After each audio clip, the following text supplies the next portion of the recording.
Hello മച്ചുമാരെ, welcome back to Mallu explainer. ഇന്നത്തെ കഥയെക്കുറിച്ച് കൂടുതലായിട്ടൊന്നും ഞാൻ നിങ്ങളോട് പറയുന്നില്ല, കാരണം പറഞ്ഞു കഴിഞ്ഞാൽ സ്പോയിലർ ആയി പോകും. ജസ്റ്റ് ഒരേ ഒരു കാര്യം മാത്രമേ പറയുന്നുള്ളൂ. ലണ്ടനിൽ നിന്നും ഒരു സോഫ്റ്റ്വെയർ എഞ്ചിനീയർ ആയിട്ടുള്ള വിദ്യ കൊൽക്കത്തയിലേക്ക് അവരുടെ ഹസ്ബൻഡിനെ തേടി വരികയാണ്. കുറച്ച് ദിവസമായിട്ട് അദ്ദേഹത്തെ കാണാനില്ല. അങ്ങനെ തന്റെ ഭർത്താവിനെ തേടി വന്ന വിദ്യ അവസാനം മനസ്സിലാക്കിയ കുറെ അധികം രഹസ്യങ്ങൾ. ശരിക്കും നമ്മളും ഷോക്കായി പോകും, അതുപോലെ തന്നെ വിദ്യയും ഷോക്കായി പോകും. എന്തായിരിക്കും ആ ഒരു കാര്യങ്ങൾ? അപ്പൊ കൂടുതലായിട്ട് കഥയെക്കുറിച്ച് ഒന്നും പറയുന്നില്ല, ധൈര്യമായിട്ട് തന്നെ ഈ കഥ കേട്ട് തുടങ്ങിയോ. നല്ല കിടിലൻ സ്റ്റോറിയാണ്. അപ്പൊ നമ്മൾ ആ ഒരു കഥയിലേക്ക് പോകുകയാണ്. സിനിമയുടെ ആരംഭത്തില് ഒരു ലാബ് കാണിക്കുകയാണ്. ആ ലാബിൽ മുഖംമൂടിയെല്ലാം ധരിച്ച ഒരാളെ കാണിക്കുന്നുണ്ട്. അതുപോലെ ലാബിൽ പരീക്ഷണത്തിന് വേണ്ടി അടച്ചു വെച്ച കുറച്ചധികം എലികൾ അവിടെ ഒരു ചില്ലുകൂട്ടിലുണ്ടായിരുന്നു. ഒരു ബോൾ പോലത്തെ എന്തോ ഒരു സാധനം ആ ഒരു ചില്ലുകൂട്ടിലേക്ക് ഇടുന്നുണ്ട്. അപ്പൊ അത് പൊട്ടി അതിന്റെ ഉള്ളിൽ നിന്നും ഒരു വാതകം പുറത്തേക്ക് വരികയാണ്. ആ വാതകം വന്നതോട് കൂടിയിട്ട് അത് ശ്വസിച്ച ഈ എലികൾ മുഴുവനും വളരെ ദാരുണമായിട്ട് മരണപ്പെട്ടു പോവാണ്. ഇവിടെ സീൻ കട്ടായി അടുത്ത സീനിൽ സിറ്റിയിൽ കാണിക്കുകയാണ്. ഒരു മെട്രോ റെയിൽവേ സ്റ്റേഷൻ. കുറെ അധികം ആൾക്കാർ രാവിലെ തന്നെ ജോലിക്കായിട്ട്, സ്കൂളിലായിട്ട്, മറ്റുള്ള ആവശ്യങ്ങൾക്കായിട്ട് വളരെ വേഗത്തിലും തിരക്കിലും ആ മെട്രോയിലേക്ക് അങ്ങനെ എത്തുന്നുണ്ട്. ആ സമയത്ത് ട്രെയിനിന്റെ ഉള്ളിൽ കയറിയ ഒരു സ്ത്രീയെ കാണിക്കുകയാണ്. അവരുടെ കയ്യിൽ ഒരു കുഞ്ഞുണ്ട്. കുഞ്ഞാണെങ്കിൽ ഭയങ്കര കരച്ചില്. അപ്പൊ തൊട്ടടുത്തിരിക്കുന്ന കുറച്ച് പ്രായമായിട്ടുള്ള ഒരു സ്ത്രീ ചോദിക്കുന്നുണ്ട്, അല്ല എന്താ കുഞ്ഞിങ്ങനെ കരയുന്നത്, പാല് കൊടുത്തോടായിരുന്നു? അപ്പൊ ഈ സ്ത്രീ പറയാണ്, അത് പിന്നെ ബോട്ടിലെടുക്കാൻ ഞാൻ മറന്നുപോയി, അത് വീട്ടിലാണുള്ളത്. ഇതേ നേരം തന്നെ ആ ട്രെയിനിൽ കുറച്ച് എന്താ പറയാ ധൃതിയില് അല്ലെങ്കിൽ മുഖത്ത് കുറച്ച് ടെൻഷനൊക്കെ ആയിട്ടുള്ള ഒരു യുവാവിനെ കാണിക്കുന്നുണ്ട്. എന്തോ ഒരു കാര്യം അവൻ തെരഞ്ഞുകൊണ്ടിരിക്കുകയാണ്. ഇതേ നേരം തന്നെ കുഞ്ഞെന്തിനാ കരയുന്ന, അവനൊന്നും കൊടുത്തില്ല എന്ന് ചോദിച്ച ഒരു സ്ത്രീ അവരുടെ തൊട്ടടുത്ത് തന്നെ ഒരു ബാഗ് കാണുന്നുണ്ട്. മാത്രമല്ല അതിലൊരു പാൽക്കുപ്പിയും കാണുന്നുണ്ട്. വേഗം തന്നെ അത് എടുത്തിട്ട് ഇവർക്ക് കൊടുത്തിട്ട് ആ ഒരു കുഞ്ഞിന് കൊടുത്തേക്കെന്ന് പറയാണ്. എന്നാൽ കൊടുക്കുന്ന സമയത്ത് ഈ ബോട്ടിൽ താഴേക്ക് വീഴുന്നുണ്ട്. അടുത്ത നിമിഷം തന്നെ അതിന്റെ ഉള്ളിൽ നിന്നും പ്രത്യേകതരം ഗ്യാസ് പുറത്തേക്ക് വന്നു. ആ ട്രെയിനിൽ ആ സമയം സഞ്ചരിച്ചിരുന്ന എല്ലാവരും ശ്വാസം മുട്ടി ദാരുണമായിട്ട് മരിച്ചുകൊണ്ടിരിക്കുക എന്നല്ല, എല്ലാവരും മരിച്ചു കഴിഞ്ഞു. ഈ സംഭവം കാട്ടുതീ പോലെ പടരുന്നുണ്ട്. ഇങ്ങനെ വിഷവാതകത്തിന്റെ കേസ് ആയതുകൊണ്ട് തന്നെ കുറച്ച് നാളത്തേക്ക് ആൾക്കാർ ഈ മെട്രോ ട്രെയിനിലൊന്നും കയറാതെയായി. ആളുകളുടെ ഭാഗത്തുനിന്ന് ഭയങ്കരമായിട്ടുള്ള പബ്ലിക്കായിട്ടുള്ള പ്രതിഷേധങ്ങളും വരാൻ തുടങ്ങി. ഈ ഒരു സമയത്താണ് ലണ്ടനിൽ നിന്നും വിദ്യ എന്നൊരു സ്ത്രീ വരുന്നത്. എയർപോർട്ടിൽ അവർ വന്നിറങ്ങിയ സമയത്തിന് കൂടെ ആരുമില്ല, ഒറ്റയ്ക്കാണ് വന്നത്. അതിലുപരി വിദ്യ ഗർഭിണി കൂടിയാണ്. പുറത്തേക്ക് ഇറങ്ങിയ വാർഡൻ ഒരു ടാക്സി വിളിക്കുന്നുണ്ട്. നേരെ പോലീസ് സ്റ്റേഷനിലേക്ക് പോകാൻ വേണ്ടി പറയാണ്. എന്തൊരു കംപ്ലൈന്റ് അവൾക്ക് കൊടുക്കാനുണ്ട്. ഇതേ നേരം തന്നെ സിറ്റിയിലെ പോലീസ് സ്റ്റേഷൻ കാണിക്കുകയാണ്. അപ്പൊ അവിടുത്തെ ഇൻചാർജ് ആയിട്ടുള്ള റാണയെ കാണിക്കുന്നുണ്ട്. ആളാണെങ്കിൽ ഇവിടുത്തെ സോഫ്റ്റ്വെയറിനൊക്കെ എന്തോ ഒരു കംപ്ലൈന്റ് ആയിട്ട് ബാക്കിയുള്ള എല്ലാവരും നല്ലോണം ഇട്ട് ആട്ടിക്കൊണ്ടിരിക്കുകയാണ്. ഈ സമയത്താണ് അങ്ങോട്ടേക്ക് വിദ്യ എത്തുന്നത്. പോയ വാർഡന് ഒരു കംപ്ലൈന്റ് കൊടുക്കുന്നുണ്ട്. അപ്പൊ അവിടെ ഉണ്ടായിരുന്ന ഒരു പോലീസുകാരൻ, എന്താണ് മേഡം നിങ്ങളുടെ പ്രശ്നം എന്ന് ചോദിക്കുമ്പോൾ വിദ്യ കാര്യങ്ങൾ പറയാൻ തുടങ്ങുകയാണ്. വിദ്യ ഒരു സോഫ്റ്റ്വെയർ എഞ്ചിനീയർ ആണ്, അതുപോലെ തന്നെ അവളുടെ ഹസ്ബൻഡ് ആയിട്ടുള്ള അർണബ്. എന്നാൽ ലണ്ടനിൽ നിന്നും കുറച്ച് ദിവസം മുന്നേ ഒരു ജോലി ആവശ്യത്തിനായിട്ട് കൽക്കത്തയിലേക്ക് വന്നതാണ് ഹസ്ബൻഡ്. തിരിച്ചു വരാനുള്ള സമയമായിട്ടുണ്ട്. എന്നാൽ ഇതുവരെയായിട്ടും എന്റെ ഹസ്ബൻഡ് തിരിച്ചു വന്നിട്ടില്ല. അതുപോലെ തന്നെ എനിക്ക് അദ്ദേഹത്തെ കോൺടാക്ട് ചെയ്യാനും പറ്റുന്നില്ല. അല്ലെങ്കിൽ എപ്പോഴും ഞങ്ങൾ അങ്ങോട്ടും ഇങ്ങോട്ട് വിളിക്കാറുണ്ട്, സംസാരിക്കാറുണ്ട്. ഇതിപ്പോ എന്താ പറ്റിയെന്ന് എനിക്ക് യാതൊരു ഐഡിയ ഇല്ല. പിന്നീട് കൊൽക്കത്തയിലേക്ക് വന്ന സമയത്ത് താമസിച്ച ഒരു സ്ഥലം, അതിന്റെ ആ ഒരു അഡ്രസ്സ്, അതുപോലെ തന്നെ അർണബിന്റെ ഫോട്ടോ, ഇതെല്ലാം ഈ ഒരു പോലീസുകാരനെ വിദ്യ കാണിച്ചു കൊടുക്കുന്നുണ്ട്. ഇതേ നേരം തന്നെ തൊട്ടപ്പുറത്ത് ആ ഒരു കമ്പ്യൂട്ടർ ഫുള്ളായിട്ട് കംപ്ലൈന്റ് ആയി കിടക്കുകയാണ്. ഞാൻ നേരത്തെ പറഞ്ഞ പോലീസുകാരൻ റാണ ഇവിടുത്തെ ഇൻചാർജ് അല്ല കേട്ടോ, ഇവിടുത്തെ ഒരു പോലീസുകാരനാണ് പറഞ്ഞപ്പോൾ മാറിപ്പോയതാണ്. അപ്പോൾ അവനത് നന്നാക്കാൻ നോക്കുന്നുണ്ട്. എന്നാൽ എന്തൊക്കെയോ തകരാറായിട്ട് ട്യൂൺ ട്യൂൺ ട്യൂൺ എന്നിങ്ങനെ ശബ്ദം വന്നുകൊണ്ടിരിക്കുകയാണ്. അപ്പൊ ഇത് കണ്ട് ദേഷ്യം വന്ന മറ്റേ പോലീസുകാരൻ ഇപ്പോൾ റാണയെ ചീത്ത പറയാണ്. ഇതേ നേരം തന്നെ വിദ്യ പറയാണ്, ഞാനൊന്ന് നോക്കിക്കോട്ടെ, കാരണം വിദ്യ ഒരു സോഫ്റ്റ്വെയർ എഞ്ചിനീയർ ആണല്ലോ. ആ ഒരു സിസ്റ്റം നോക്കുകയാണ്. വളരെ സിമ്പിൾ ആയിട്ട് തന്നെ ആ ഒരു പ്രശ്നം പരിഹരിക്കുന്നുണ്ട്. ഇതിനിടയിൽ വിദ്യക്ക് ഭയങ്കരമായിട്ട് ഛർദ്ദിക്കാനും വരുന്നുണ്ട് കേട്ടോ, കാരണം ഇപ്പോൾ പ്രഗ്നന്റ് ആയില്ലേ. അതുപോലെ തന്നെ ഇടയ്ക്കിടയ്ക്ക് തലകറക്കവും ക്ഷീണൊക്കെ ഉണ്ടാവാറുണ്ട്. അപ്പൊ അതുപോലെ ഇങ്ങനെ കണ്ട സമയത്ത് അവിടുത്തെ ഒരു പോലീസുകാരൻ ചോദിക്കുകയാണ്, എന്താണ് മേഡം, എന്തെങ്കിലും ഹെൽപ്പ് വേണോ? ഒന്നും വേണ്ട, നിങ്ങൾക്ക് പറ്റുകയാണെങ്കിൽ ഒരു ടാക്സി വിളിച്ചു തരുമെന്ന് ചോദിക്കുകയാണ്. എന്തിനാ ടാക്സി വിളിക്കുന്നത്? റാണ ആ ഒരു ജീപ്പ് എടുത്ത് വന്ന് മേഡത്തിനെ എവിടെയെന്ന് വെച്ചൊന്ന് കൊണ്ടാക്കി കൊടുത്തേക്കെന്ന് പറയണം. അങ്ങനെ ഈ റാണയുടെ കൂടെ വിദ്യ ഇപ്പൊ നേരെ പോകുന്നത് അവരുടെ ഹസ്ബൻഡ് ആയിട്ടുള്ള അർണബ് താമസിച്ച ആ ഒരു ഹോട്ടലിലേക്കാണ്. അവിടെ എത്തിയ പാട് തന്നെ ഹസ്ബൻഡിനെ കുറിച്ച് അന്വേഷിക്കുന്നുണ്ട്. സാർ, ഞാനാണ് ലണ്ടനിൽ വിളിച്ച ആള്, എന്റെ ഹസ്ബൻഡ് അർണബ് ഇവിടെയായിരുന്നു താമസിച്ചത്. അപ്പൊ ഇയാള് പറയാണ്, എന്റെ മേഡം ഞാൻ നിങ്ങളോട് പറഞ്ഞതല്ലേ, ഈ അർണബ് എന്ന് പേരുള്ള ഒരാൾ ഇവിടെ താമസിച്ചിട്ടില്ല. ഇത് കേട്ടപ്പോ വിദ്യക്ക് ദേഷ്യം വരികയാണ്. നിങ്ങൾ വെറുതെ നുണ പറയാൻ നോക്കണ്ട, എന്റെ ഹസ്ബൻഡ് ഇവിടെയാണ് താമസിച്ചത്, അതുപോലെ തന്നെ ഇവിടുന്നാണ് എന്നെ വിളിച്ചത് എന്ന ഹോട്ടൽ മാനേജർ ഇതിന് നിഷേധിക്കുകയാണ്. അതേസമയത്ത് തന്നെ അവിടെ രജിസ്റ്റർ ഉണ്ടല്ലോ, അത് പൂർണ്ണമായിട്ടും ഇപ്പോൾ റാണ പരിശോധിക്കാൻ തുടങ്ങുകയാണ്. ഇനി അഥവാ അർണബ് ഇവിടെ താമസിച്ചിട്ടുണ്ടെങ്കിൽ അവന്റെ പേരും ഡീറ്റെയിൽസ് ഒക്കെ രജിസ്റ്ററിൽ ഉണ്ടാവുമല്ലോ. എന്നാൽ അത് പരിശോധിച്ച് നോക്കുമ്പോഴും അർണബിന്റെ പേര് അതിലൊന്നുമില്ല. എന്നാൽ ഇങ്ങനെയൊക്കെ നോക്കിയിട്ടും വിദ്യ സമ്മതിക്കുന്നില്ല കേട്ടോ. അവള് പറയാണ്, ഞാൻ എന്തായാലും എന്റെ ഹസ്ബൻഡ് താമസിച്ച നമ്പർ 15 റൂമിൽ താമസിച്ചോളാം, ആ റൂം എനിക്ക് തന്നേക്ക്. അങ്ങനെ വിദ്യ ആ ഒരു റൂമിൽ പോയിട്ട് താമസിക്കുകയാണ്. അവിടെ നിൽക്കുന്ന സമയത്ത് ഹസ്ബൻഡിന്റെ ആ ഒരു ഓർമ്മയൊക്കെ വരുന്നുണ്ട്. ഭയങ്കരമായിട്ട് സങ്കടാവുകയാണ്. കാരണം അർണബിനെ പിരിഞ്ഞുകൊണ്ട് വിദ്യ അത്രയൊന്നും അങ്ങനെ മാറി നിൽക്കാറില്ല. പിറ്റേ ദിവസം രാവിലെ ആയപ്പോൾ തന്നെ വിദ്യ അവളുടെ ആ ഒരു ആരോഗ്യമൊന്നും നോക്കാതെ ഭർത്താവ് ജോലി ചെയ്ത ആ ഒരു കമ്പനിയിലേക്ക് നേരെ പോവാണ്. അതൊരു ഗവൺമെന്റ് ബേസ് ആയിട്ടുള്ള കമ്പനിയാണ് കേട്ടോ. അവിടെ തന്നെ ഒരു HR മാനേജർ ഉണ്ട്. അവരോട് പോയിട്ട് വിദ്യ കാര്യങ്ങൾ അന്വേഷിക്കുന്നുണ്ട്, അതായത് അർണബിനെ കുറിച്ച്. എന്നാൽ ഒരു HR മാനേജർ പറയുന്നത്, മേഡം നിങ്ങൾ എന്ത് ഈ പറയുന്നത്, ഈ പേരുള്ള ഒരാൾ ഈ കമ്പനിയിലേക്ക് ഇതുവരെയായിട്ടും ജോലി ചെയ്യാൻ വന്നിട്ടില്ല. അപ്പൊ ഒന്നുകൂടി ഷോക്കായി പോയ വിദ്യ പറയാണ്, അർണബ് ഇവിടെയല്ലേ ജോലി ചെയ്തത്? അല്ല മേഡം, ഇവിടെ അങ്ങനെ ഒരാൾ വന്നിട്ടില്ല. പക്ഷേ അവൻ എന്നോട് പറഞ്ഞത് ഇവിടെയാണ് ജോലി ചെയ്യുന്നത് എന്നാണല്ലോ. പിന്നീട് വേഗം തന്നെ വിദ്യ ഭർത്താവിന്റെ ഒരു ഫോട്ടോ കാണിച്ചു കൊടുക്കുന്നുണ്ട്. എന്നാൽ അയാൾ ഇവിടെ ജോലി ചെയ്തിട്ടില്ല എന്ന് തന്നെ പറയാണ് ആര്, ഈ HR മാനേജർ. ഇതേ സ്ഥലത്തേക്ക്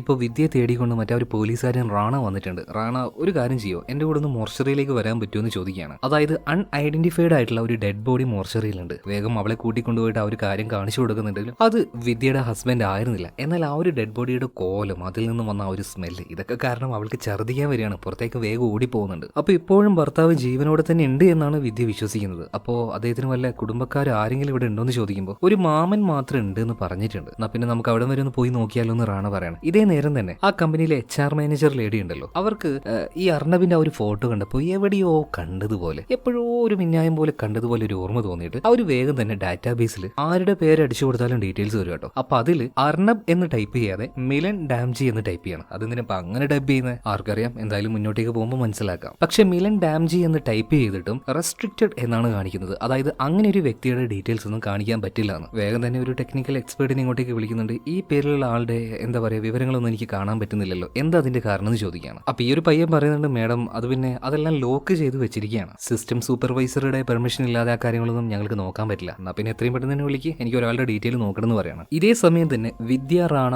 രണ്ടുപേരും കൂടിയിട്ട് ഈ അർണബിന്റെ മാമനെ തേടി പോയല്ലോ. എന്നാൽ വ്യക്തമായിട്ട് അയാൾ എവിടെയാ താമസിക്കുന്നത് എന്നൊന്നും വിദ്യക്ക് അറിയില്ല. അതുകൊണ്ട് ഏകദേശം ഒരു ധാരണ വെച്ച് ആ ഒരു ഏരിയയിലേക്ക് പോയിട്ട് മാമന്റെ പേര് വെച്ച് ഈ ഏരിയയിൽ മുഴുവനുള്ള ആൾക്കാരോട് ചോദിച്ചു നോക്കുന്നുണ്ട്. ഇപ്പൊ തന്നെ ഒരു ഫാമിലിയുടെ അടുത്തേക്ക് ചെന്നിട്ട് മാമന്റെ പേര് പറഞ്ഞ് ഇയാളെ അറിയാന്ന് ചോദിക്കുമ്പോൾ ഈ മനുഷ്യന്മാരെയാണ് കഴിഞ്ഞ 30 വർഷമായിട്ട് ഞാൻ ഇവിടെ താമസിക്കുന്നുണ്ട്. നിങ്ങൾ ഈ പറഞ്ഞ പേരിലുള്ള ഒരാളെ ഇതുവരെയായിട്ട് ഞാൻ ഇവിടെ എവിടെയും കണ്ടിട്ടില്ല എന്ന് പറയാം. പിന്നീട് അർണബ് പഠിച്ചു എന്ന് പറയുന്ന സ്കൂളിലേക്ക് പോയിട്ട് അവിടുത്തെ ഒരു ഹെഡ് മാഷിനോട് അവന്റെ ഡീറ്റെയിലും കാര്യങ്ങളൊക്കെ ചോദിച്ചപ്പോൾ ഡീറ്റെയിൽ പരിശോധിച്ചപ്പോൾ അങ്ങനെ ഒരു സ്റ്റുഡന്റേ ഇവിടെ പഠിച്ചിട്ടില്ല. ആകെ കൺഫ്യൂഷൻ ആയി പോവാണ്. എന്ത് ചെയ്യണമെന്ന് വിധിക്ക് അറിയുന്നില്ല. അവളുടെ ഈ ഒരു വിഷമം കണ്ട് എങ്ങനെയെങ്കിലും അവളെ ഹെൽപ്പ് ചെയ്യണമെന്ന് റാണയ്ക്കുണ്ട്. പക്ഷെ എങ്ങനെ? അങ്ങനെ ഇരിക്കെ രാത്രിയായിട്ട് ഈ വിദ്യ ഇങ്ങനെ ടെൻഷൻ അടിച്ചിരിക്കുന്ന സമയത്ത് അവൾക്കൊരു കോള് വരുന്നുണ്ട്. വിളിച്ചത് ആ ഒരു HR മാനേജർ ലേഡിയായിരുന്നു. വിദ്യയോട് ഒന്ന് കാണാൻ പറ്റുമോ എന്ന് അവർ ചോദിക്കുന്നുണ്ട്. തീർച്ചയായിട്ടും രാവിലെ കാണാമെന്ന് വിദ്യ പറയാണ്. പിറ്റേ ദിവസം രാവിലെ ആയിട്ടുണ്ട്. ഇപ്പോൾ ഒരു കഫേയിൽ വെച്ച് മീറ്റ് ചെയ്യാന്നാണ് HR മാനേജർ പറഞ്ഞത്. എന്നാൽ അങ്ങോട്ടേക്ക് പോകുന്നതിന് മുന്നേ റാണ വന്നിട്ട് ഒരു കാര്യം വിദ്യയോട് പറയുന്നുണ്ട്. മേഡം, നിങ്ങൾ പറഞ്ഞതുപോലെ അർണബ് എന്നൊരു വ്യക്തി ഉണ്ടല്ലോ, ലണ്ടനിൽ നിന്നും ഇങ്ങോട്ടേക്ക് വന്നിട്ടുമില്ല, ഇവിടുന്ന് അങ്ങോട്ടേക്ക് പോയിട്ടുമില്ല. ഇമിഗ്രേഷനിൽ ചെക്ക് ചെയ്തപ്പോൾ അങ്ങനെയാണ് കാണാൻ പറ്റിയത്. ഇപ്പൊ സത്യം പറഞ്ഞാൽ വിദ്യ എന്തോ തലക്കടി കെട്ടിയതുപോലെ ആയി പോവാണ്. എന്തൊക്കെയാണ് നിങ്ങൾ ഈ പറയുന്നതെന്ന് ചോദിക്കുകയാണ്. എന്തായാലും നമുക്ക് പിന്നീട് കാണാമെന്ന് പറഞ്ഞിട്ട് ആ ഒരു HR മാനേജറെ കാണാൻ വേണ്ടിയിട്ട് ആ ഒരു കഫേയിലേക്ക് ചെല്ലുകയാണ്. പിന്നീട് ആ ഒരു ലേഡി വന്ന് വിദ്യയോട് ഇപ്പൊ കാര്യങ്ങൾ പറയുന്നുണ്ട്. മോളെ, പെട്ടെന്ന് കാണിച്ചപ്പോൾ എനിക്ക് ആ ഒരു മുഖം എനിക്ക് ഓർമ്മ വന്നില്ല. പക്ഷേ നിന്റെ ഭർത്താവാണോ എന്ന് എനിക്ക് ഉറപ്പൊന്നുമില്ല. ഏകദേശം അതേ ഒരു ലുക്കുള്ള ഒരാൾ ഒരു 2 വർഷം മുന്നേ നമ്മുടെ കമ്പനിയിൽ ഉണ്ടായിരുന്നു. ആള് നല്ല ഫണ്ണി ആയിട്ടുള്ള ഭയങ്കര ജോളി ആയിട്ടുള്ള ഒരാളായിരുന്നു. എന്നാൽ ഒരു ദിവസം ഇയാളെ തേടിക്കൊണ്ട് പോലീസുകാർ വന്നു. പക്ഷെ അതിനുശേഷം പിന്നീട് ഇയാളെ കമ്പനിയിൽ കണ്ടിട്ടില്ല. ആക്ച്വലി പിന്നീട് എന്താ സംഭവിച്ചതെന്ന് യാതൊരു പിടുത്തവുമില്ല. അതുപോലെ തന്നെ അത് നിന്റെ ഭർത്താവാണോ എന്ന് എനിക്ക് അറിയില്ല കേട്ടോ. അയാളുടെ പേര് മിലൻ ഡാംജി എന്നെങ്ങാണ്ടാണ്. പക്ഷേ ഈ മിലിനെ കുറിച്ചുള്ള വിവരങ്ങൾ ഞാൻ ഡാറ്റാബേസിൽ നോക്കുമ്പോൾ ഒന്നും എനിക്ക് എടുക്കാൻ കഴിയുന്നില്ല. കാരണം ഡാറ്റാസ് മുഴുവൻ ലോക്ക് ചെയ്ത് വെച്ചിരിക്കുകയാണ്. ഇനിയിപ്പോൾ സൂപ്പർവൈസർ വന്നാൽ മാത്രമേ ഡാറ്റാസ് കിട്ടുള്ളൂ. എന്നാലും ഞാനൊന്ന് നോക്കട്ടെ. മോളെന്തായാലും പ്രതീക്ഷയൊന്നും കൈവിടണ്ടെന്ന് പറയണം. ഇവിടെ സീൻ കേട്ട ഈ അടുത്ത സീനിൽ ഒരു ഇൻഷുറൻസ് കമ്പനി കാണിക്കുന്നുണ്ട്. അവിടെ തന്നെ ജോലി ചെയ്യുന്ന ഒരു മിഡിൽ ഏജ് ആയിട്ടുള്ള ഒരാളെയും കാണിക്കുന്നുണ്ട്. ബോബ്. അത്ര നല്ല രീതിയിലൊന്നും അല്ല കമ്പനിയിൽ ഇയാൾ വർക്ക് ചെയ്യുന്നത്. അതുകൊണ്ട് തന്നെ അവിടുത്തെ മാനേജർ വന്നിട്ട് ഈ ബോബിനെ നന്നായിട്ട് ചീത്ത പറയുന്നുണ്ട്. മര്യാദക്ക് ഒരു ക്ലയന്റിനെങ്കിലും നിനക്ക് പിടിക്കാൻ പറ്റിയിട്ടുണ്ടോ? ചീത്ത മുഴുവൻ കേട്ട് ചുമ്മാ അങ്ങനെ ഇളിച്ചു നിൽക്കുകയല്ലാതെ ബോബ് തിരിച്ചൊരു മറുപടിയും പറയുന്നില്ല. അങ്ങനെ ചീത്തവലിയെല്ലാം കഴിഞ്ഞ് മാനേജർ പോയി. ഈ സമയത്ത് ബോബിന്റെ ഫോണിലേക്ക് ഒരു മെസ്സേജ് വരുന്നുണ്ട്. നോക്കുമ്പോൾ അത് നമ്മുടെ ആ ഒരു HR മാനേജർ ലേഡി ഉണ്ടല്ലോ, അവരാണ്. ചിലപ്പോൾ ക്ലയന്റിനെ പിടിക്കാൻ വേണ്ടിയിട്ടായിരിക്കും. വേഗം തന്നെ അവരുടെ ആ ഒരു അഡ്രസ്സിലേക്ക് ഈ ബോബ് പോവാണ്. അടുത്തത് പിന്നെ ഈ HR മാനേജർ കാണിക്കുന്നുണ്ട്. കോണിംഗ് ബെല്ല് ആരോ അടിക്കുന്ന ശബ്ദം കേട്ട് അവർ വാതിലും തുറന്ന് പുറത്തേക്ക് വന്നപ്പോൾ ഈ ഒരു ഇൻഷുറൻസ് ഏജന്റ് ആയിട്ടുള്ള ബോബായിരുന്നു. അപ്പൊ മേഡം ചില കാര്യങ്ങൾ സംസാരിക്കാൻ ഒന്ന് ഇങ്ങോട്ടേക്ക് വരുമെന്ന് ചോദിക്കുകയാണ്. അതായത് ഇൻഷുറൻസുമായിട്ട് ബന്ധപ്പെട്ട കാര്യങ്ങളാണ്. ശരിയെന്ന് പറഞ്ഞിട്ട് ഈ HR മാനേജർ താഴേക്ക് വന്ന സമയത്ത് ഇയാൾ ബേഗിൽ നിന്നും ഒരു ഗണ്ണെടുത്ത് അപ്പൊ തന്നെ 3-4 തവണ വെട്ടിവെച്ച് ഇവരെ കൊന്നുകളയാണ്. അതായത് കാര്യം മനസ്സിലായോ? ബോബ് എന്ന് പറയുന്ന ഇയാള് പെയ്ഡ് ആയിട്ടുള്ള ഒരു കില്ലറാണ്. എന്നാൽ ഇയാളുടെ പ്രൊഫഷൻ മറച്ചു വെക്കാൻ വേണ്ടി മാത്രമായിട്ട് ഒരു ഇൻഷുറൻസ് ഏജന്റ് ആയിട്ട് ജോലി ചെയ്യുന്നു എന്ന് മാത്രം. എന്തുകൊണ്ടായിരിക്കും ഈ ഒരു സ്ത്രീയെ കൊന്നിട്ടുണ്ടാവുക? മിലൻ ഡാംജി അവന്റെ ആ ഒരു വിവരങ്ങൾ എടുക്കാൻ നോക്കിയത് കൊണ്ട് തന്നെ. അതായത് കാര്യമായിട്ടുള്ള എന്തോ ഒരു പ്രശ്നം ഇവിടെ ഉണ്ട്. ഇതിനുശേഷം ഡൽഹിയിലുള്ള ഇന്റലിജൻസ് വിങ്സിന്റെ ഹെഡ് ഓഫീസ് കാണിക്കുകയാണ്. അവിടെ തന്നെ ഒരു ഓഫീസറുണ്ട്. അദ്ദേഹത്തിന്റെ പേര് ഖാൻ എന്നാണ്. ഈ ഖാനെ അദ്ദേഹത്തിന്റെ സീനിയർ ഓഫീസ് വിളിച്ചിട്ട് ഒരു കാര്യം പറയുന്നുണ്ട്. അതായത് NDC എന്ന കമ്പനിയുടെ HR മാനേജർ ഇന്നലെ മരണപ്പെട്ടിട്ടുണ്ട്. അപ്പൊ തീർച്ചയായിട്ടും ആ ഒരു കേസ് അത് ഹാൻഡിൽ ചെയ്യാൻ പോകുന്നത് നീയാണ്. ഇപ്പൊ ഖാൻ ചോദിക്കുകയാണ്, സർ കൊൽക്കത്തയിലുള്ള ഒരു കേസ് അത് ഞാൻ എന്തിനാണ് അന്വേഷിക്കുന്നത്? അവിടുത്തെ ലോക്കൽ പോലീസ് തന്നെ ആ ഒരു കാര്യം അന്വേഷിച്ചാൽ പോരെ? ഈ സമയത്താണ് ചീഫ് ഒരു കാര്യം പറയുന്നത്. അതായത് മരിക്കുന്നതിന് മുന്നേ ഈ ഒരു HR മാനേജർ ഉണ്ടല്ലോ, ആ ലേഡി അവർ മിലൻ ഡാംജിയെ കുറിച്ച് ഒന്ന് സെർച്ച് ചെയ്തായിരുന്നു. ഇത് കേട്ടപാടിന് ഖാൻ പറയാണ്, എന്നാ പിന്നെ ആ ഒരു കേസ് അത് നമ്മൾ തന്നെ ഡീൽ ചെയ്യണമല്ലോ. പെട്ടെന്ന് തന്നെ ഖാൻ കൊൽക്കത്തയിലേക്ക് പോകുന്നുണ്ട്. അവിടെ എത്തിയ കാര്യങ്ങൾ അന്വേഷിച്ച സമയത്ത് സമയത്ത് ഈ ഒരു HR മാനേജർ ഉണ്ടല്ലോ, അവർ ഈയിടെയായിട്ട് സംസാരിച്ച അല്ലെങ്കിൽ ബന്ധപ്പെട്ട ആൾക്കാരെ എല്ലാം ഈ ഒരു ഗാൻ ചോദ്യം ചെയ്യുന്നുണ്ട്. അപ്പോൾ ഒരു കാര്യം മനസ്സിലായി, മിലൻ ഡാംജി അയാളെ കുറിച്ച് ഈ HR മാനേജർ സെർച്ച് ചെയ്തത് തന്നെ നമ്മുടെ വിദ്യക്ക് വേണ്ടിയിട്ടാണ്. അതുകൊണ്ട് വിദ്യയെ വിളിക്കുന്നുണ്ട്, കാര്യങ്ങളൊക്കെ ചോദിക്കുകയാണ്. ഈ സമയത്ത് വിദ്യ കാര്യങ്ങളൊക്കെ പറയുന്നുണ്ട്, ഞാൻ എന്റെ ഹസ്ബൻഡ് ആയിട്ടുള്ള അർണബിനെ തേടിയാണ് ഇങ്ങോട്ടേക്ക് വന്നത്. ആ സമയത്ത് HR മാനേജറാണ് പറഞ്ഞത്, എന്റെ ഹസ്ബൻഡിനും ഈ ഒരു മിലൻ ദാംജിയുമായിട്ട് എന്തൊരു ബന്ധമുണ്ട്, അതിന്റെ പുറത്താണ് ഈ മിലനെ കുറിച്ച് അവർ സെർച്ച് ചെയ്തത്. കൂടുതലായിട്ട് എനിക്കൊന്നും അറിയില്ല എന്ന് പറയാണ്. എന്നാൽ ഈ ഒരു ഗാൻ പറയാണ്, എടോ നിങ്ങൾ ആരും പറ്റിച്ചിരിക്കുകയാണ്, ഈ മിലൻ ദാംജി ഒന്നുമല്ല നിങ്ങളുടെ ഹസ്ബൻഡ്, അവരുമായിട്ടൊന്നും യാതൊരു ബന്ധം ഉണ്ടാവാനുള്ള സാധ്യതയില്ല. അതുകൊണ്ട് നിങ്ങളുടെ ഭർത്താവിനെ അന്വേഷിച്ച് വന്നതാണെങ്കിൽ ആ ഒരു വഴിയിൽ മാത്രം പോവുക, മിലൻ ദാംജി അന്വേഷിച്ച് മാത്രം നിങ്ങൾ വരാതിരിക്കുക. എന്നാൽ നമ്മുടെ വിദ്യയുടെ ഉള്ളിൽ എന്തോ ഒരു കാര്യം കുടുങ്ങിയിട്ടുണ്ട്. അതായത് അവരുടെ ഭർത്താവ് അർണബ് അതുപോലെ തന്നെ മിലൻ ദാംജി രണ്ടുപേരും തമ്മിൽ എന്തോ ഒരു ബന്ധമുണ്ട്. അതുകൊണ്ട് തന്നെ വിദ്യ പറയാണ്, സാറേ ഞാൻ എന്ത് ചെയ്യണം എന്ത് ചെയ്യേണ്ട എന്നുള്ള കാര്യങ്ങൾ അത് നിങ്ങൾ തീരുമാനിക്കേണ്ട, അത് ഞാൻ ചെയ്തോളാം. അപ്പൊ വിദ്യയുടെ ഈ സംസാരം കേട്ടപ്പോൾ ഗാന് ഭയങ്കരമായിട്ട് ദേഷ്യം വരുന്നുണ്ട്. എന്തെങ്കിലും ചെയ്തോടെന്ന് പറഞ്ഞിട്ട് നേരെ പുറത്തേക്ക് വരികയാണ്. പെട്ടെന്ന് തന്നെ സീനിയർ ഓഫീസർ വിളിച്ച് കാര്യങ്ങൾ പറയുന്നുണ്ട്. സാറേ നമ്മൾ വിചാരിച്ചതുപോലെ ഒരു ഇൻഡ്യൂഷൻ വെച്ചൊന്നുമല്ല മിലൻ ദാംജിയെ കുറിച്ചുള്ള വിവരങ്ങൾ അവർ സെർച്ച് ചെയ്തത്. അത് വെറും ഒരു അർണബ് എന്ന് പറഞ്ഞ ഒരാളെ തേടാൻ വേണ്ടിയിട്ട് അല്ലെങ്കിൽ കിട്ടാൻ വേണ്ടി അവർ ചുമ്മാ ഇന്ന് നോക്കിയെന്നേ ഉള്ളൂ. ഇതങ്ങനെ നമ്മൾ കൂടുതലായിട്ട് ഇൻവോൾവ് ആവേണ്ട കേസൊന്നുമില്ല, വിട്ടുകളയല്ലേ സാറേ. അങ്ങനെയൊക്കെ ഇവര് സംസാരിക്കുന്നുണ്ട്. എന്നാൽ ഇതേ സമയത്ത് തന്നെ വിദ്യക്ക് ഏകദേശം ഒരു കാര്യം ഉറപ്പായിട്ടുണ്ട്. അതായത് അവരുടെ ഭർത്താവ് അർണബും അതുപോലെ മിലൻ ദാംജി ഇവര് തമ്മിൽ കാര്യമായിട്ട് എന്തോ ഒരു ബന്ധമുണ്ട്. ഇപ്പൊ വന്ന ഈ ഗാൻ ഉണ്ടല്ലോ, ഇയാളുടെ സംസാരത്തിലൂടെ ആ ഒരു കാര്യം വിദ്യക്ക് മനസ്സിലായിട്ടുണ്ട് കേട്ടോ. അപ്പൊ എല്ലാത്തിനും അവളുടെ കൂടെ തന്നെ റാണ് നിൽക്കാന്ന് പറഞ്ഞിട്ടുണ്ട്. അങ്ങനെ ഒരാളുണ്ടെങ്കിൽ നമുക്ക് അയാളൊന്ന് കണ്ടുപിടിക്കണമല്ലോ. അപ്പൊ ആരാണ് ഈ മിലൻ എന്നറിയാൻ വേണ്ടിയിട്ട്